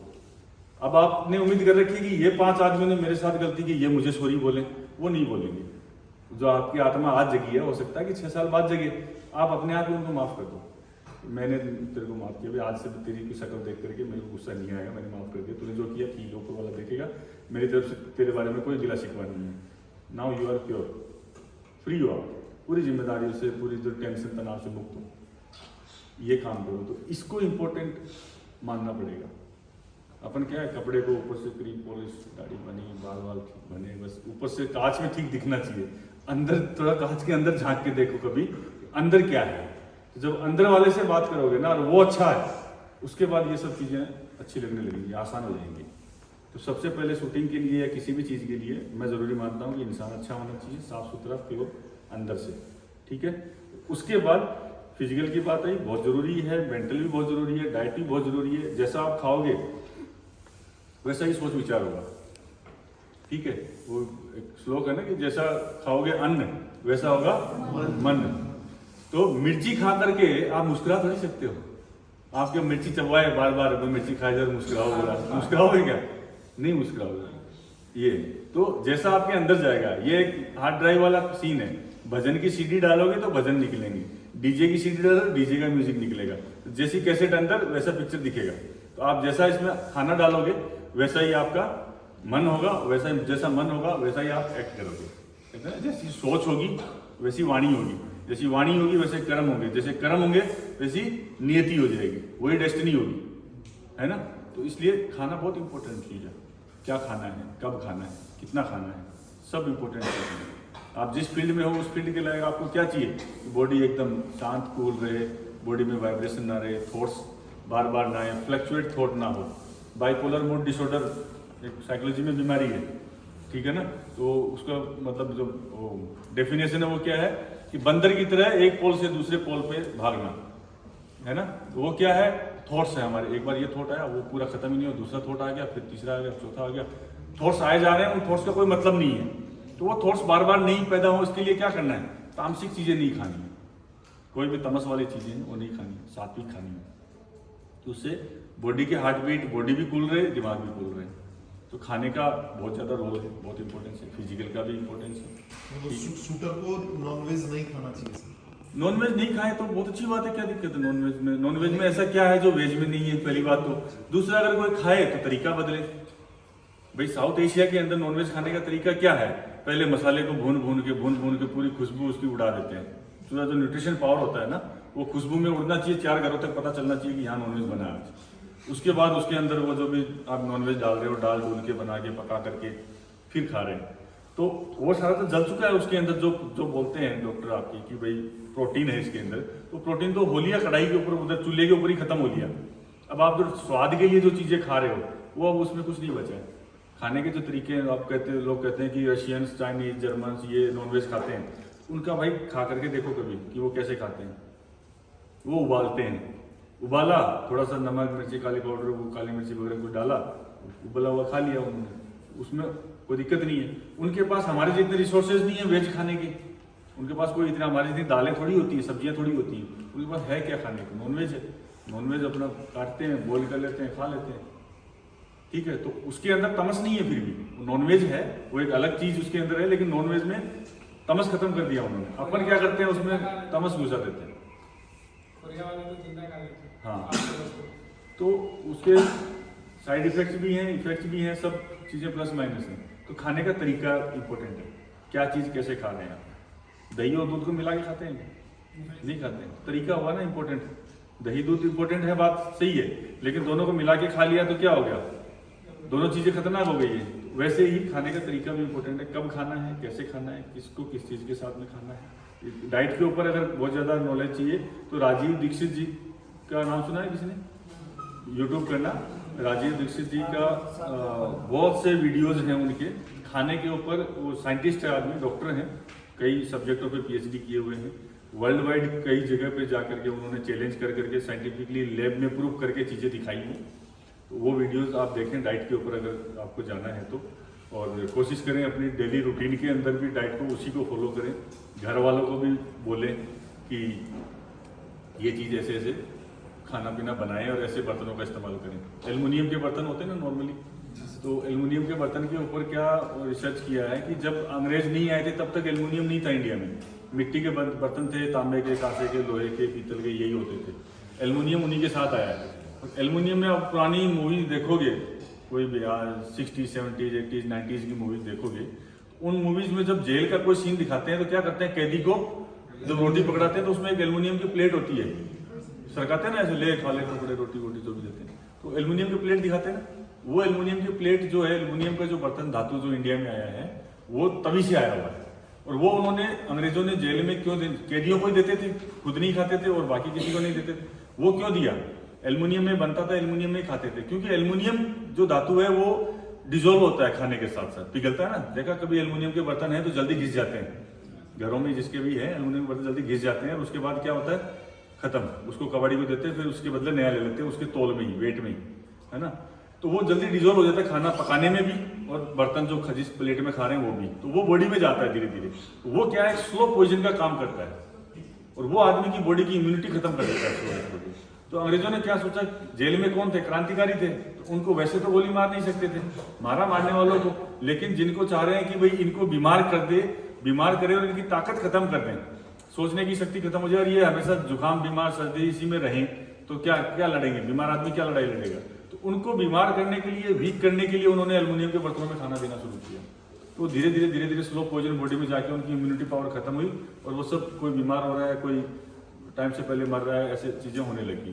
तो अब एल्युमिनियम का बर्तन क्या है, सस्ता मिलता है, हल्का होता है, जल्दी उसमें खाना बन जाता है क्योंकि जल्दी गर्म हो जाता है। तो हमारे घरों में भी वो एक फैशन का वो आ गया कि एल्युमिनियम के बर्तन ज़्यादा हैं, तो एल्युमिनियम के बर्तन हटाने चाहिए घर से अगर ऐसे उस चीज़ में खा रहे हैं तो ये खाने के ऊपर एक बात थी कि खाने में क्या क्या चीज़ें इंपॉर्टेंट है, तो ये बर्तन भी इंपॉर्टेंट है। कौन सी चीज़ कितने घंटे तक खानी चाहिए, रात को क्या खाना चाहिए, दिन में क्या खाना चाहिए, तो सारी चीज़ें। वैसे तो न्यूट्रिशन भी यहाँ आएंगे तो वो भी हमारे साथ है, हैं, कौन है, कंजली न्यूट्रिशन हो, न्यूट्रिशन हो, वेरी गुड। तो मैं सही बताया मैंने, ठीक बताया ऐसे ही। उसके अंदर खाने की कई चीज़ें हैं कि जो 2 फाड़ वाली चीज़ें होती है, दाल होती है, जैसे चना है, मूंग है, मूंगफली है, जिसके 2 टुकड़े होते हैं, उसका एक अलग रोल है। प्लस जो सिंगल आता है, साबुत आता है, उसका एक अलग रोल है कि इन दोनों को भी मिक्स करके ना खाएं, इसका भी एक अलग इम्पैक्ट है बॉडी के ऊपर, ये भी साइंस में प्रूव हुआ है, ठीक है। तो बहुत सी चीज़ें डीपली अगर आप स्टडी करें डाइट के ऊपर तो करनी चाहिए। तो शूटिंग के अंदर या किसी भी फील्ड के अंदर डाइट का भी बहुत रोल है, एक्सरसाइज का भी बहुत रोल है, आपकी नींद का भी बहुत रोल है, आप सोचते कैसा हो उसका भी रोल है। असर हर चीज़ डालती है। अब जागने के ऊपर है कि आत्मा कब जाग जाए, कब महसूस कर जाए उस चीज़ को कि क्या करें क्या नहीं करें, ठीक है। और बताओ, और कोई सवाल इससे रिलेटेड? हाँ हाँ सर, कई शूटर होते हैं ना, उनका ये फिंगर छोटा होता है। हाँ, तो जैसे हम ग्रीप को ऐसे पकड़ते हैं ना, तो वो छोटे होने की वजह से ये सेंटर में लेके आने के चक्कर में यहाँ से टच होता है, तो उसके लिए वो ऐसा करना होता है। देखो ये इम्पोर्टेंट है यहाँ आना, ठीक है, लेकिन नहीं आ रहा है तो इसका मतलब क्या है कि उस शूटर का हाथ छोटा है और ग्रिप बड़ी है, ठीक है। तो small grip, extra small grip, extra small grip, उसके हिसाब से लेके आए, ग्रिप छोटा लाएं। और मैक्सिमम छोटा करने के बाद भी अगर नहीं हो रहा है तो इस एरिया को घिसें थोड़ा सा, तो आपका हाथ डीप चला गया, फिर थोड़ा सा इसको घिसें तो उंगलियों का आगे आने की जगह मिल गई, फिर थोड़ा सा इसको छोटा करें, नहीं तो ये बड़ा रह गया तो टच हो जाएगा। तो ऐसे करके ग्रिप को बना सकते हैं। और सर ये जैसे यहाँ से पकड़ते हैं ना, तो ये वाला है, ये टाइट है, नॉर्मल टाइट का क्या करना है, अपने को तो दोनों पे वेट लेना है। बहुत ज़्यादा टाइट होगा तो भी ब्लड का सर्कुलेशन बंद कर देगा, बहुत ज़्यादा ढीला होगा तो वो लूज रह जाएगा, तो एक मीडियम टच रहना चाहिए। सर किसी का गर्दन लंबा होता है ना सर, है लंबा गर्दन वाले होते हैं ना, हाँ। बॉडी शॉर्ट होता है लेकिन गर्दन लंबा होता है, उन लोगों को कैसे होता है सर, आपको कितना आएगा।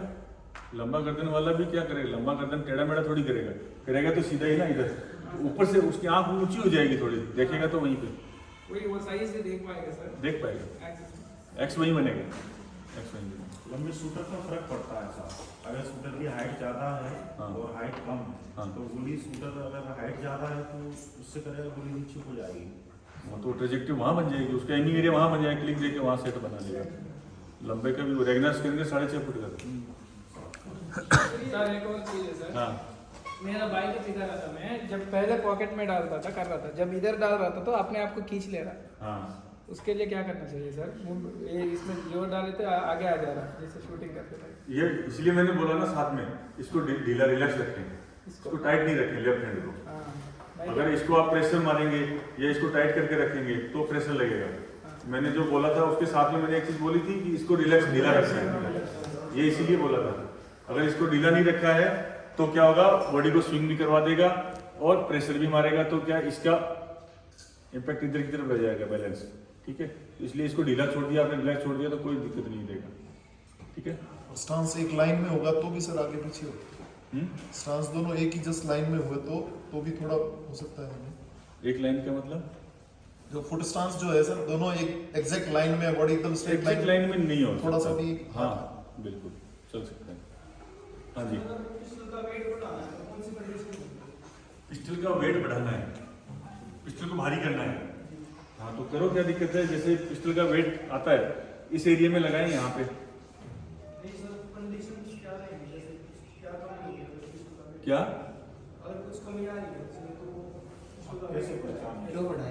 किस लिए बढ़ाए? आप मतलब मेरे से पूछ रहे हो कि पैरासिटामोल देनी है सर बच्चे को, कैसे दें आप बताओ? वो बीमारी नहीं है तो क्यों पैरासिटामोल देनी है उसको? बच्चा बोल रहा है कि मेरा वेट बढ़ाओ पिस्टल का। कितना बड़ा बच्चा है? 16-17 साल। कोई जरूरत नहीं है भाई, वेट उसको बढ़ाने की जरूरत है कि जो बहुत ज्यादा मसल्स वाला आदमी है, बहुत ज्यादा बाजू सब भारी है, ताकत ज्यादा है।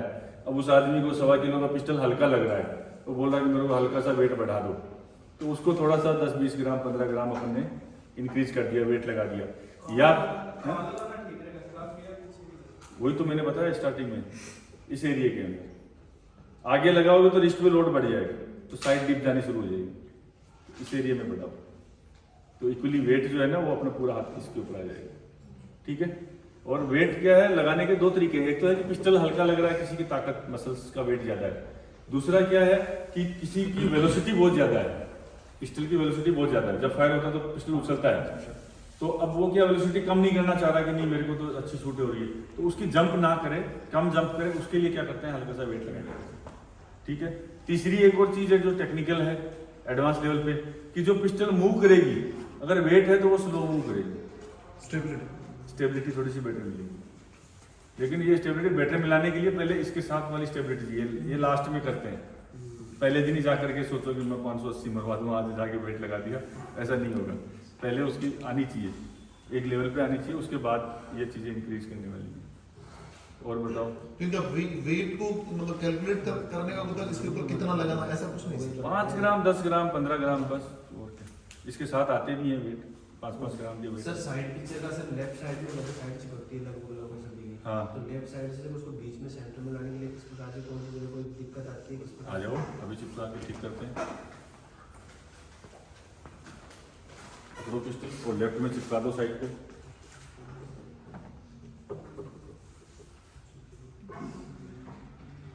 अभी आपका लेफ्ट इधर है, इधर चिपक रही है, इनकी साइड लेफ्ट में चिपक रही है, सेंटर में ला रहे हैं अपन, ध्यान देना।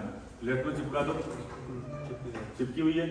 अब गर्दन को थोड़ा सा इधर की तरफ करो, साइड को देखते देखते। किधर आई साइड? इधर आ गया, सेंटर में आने तक ही लानी, ये आ गया, आगे। अभी लेफ्ट में चिपका दो,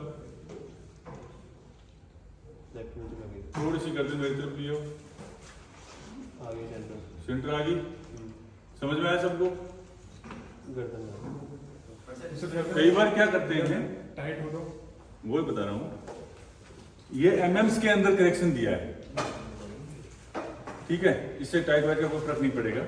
दूसरी चीज ये है कि जैसे जैसे ज्यादा प्रैक्टिस करते हैं, जो स्ट्रेचिंग नहीं करते हैं बच्चे, वो तो बोला ना, वो बता रहे थे कि एक्सरसाइज नहीं करते हैं, तो क्या होता है कि स्ट्रेचिंग नहीं करते हैं तो इसमें थकान होती है, स्टिफनेस आ जाती है। तो जैसे बॉडी को क्या रिलैक्स चाहिए तो वो काउंटर अपने आप कर लेती है, आपको पूछेगी नहीं।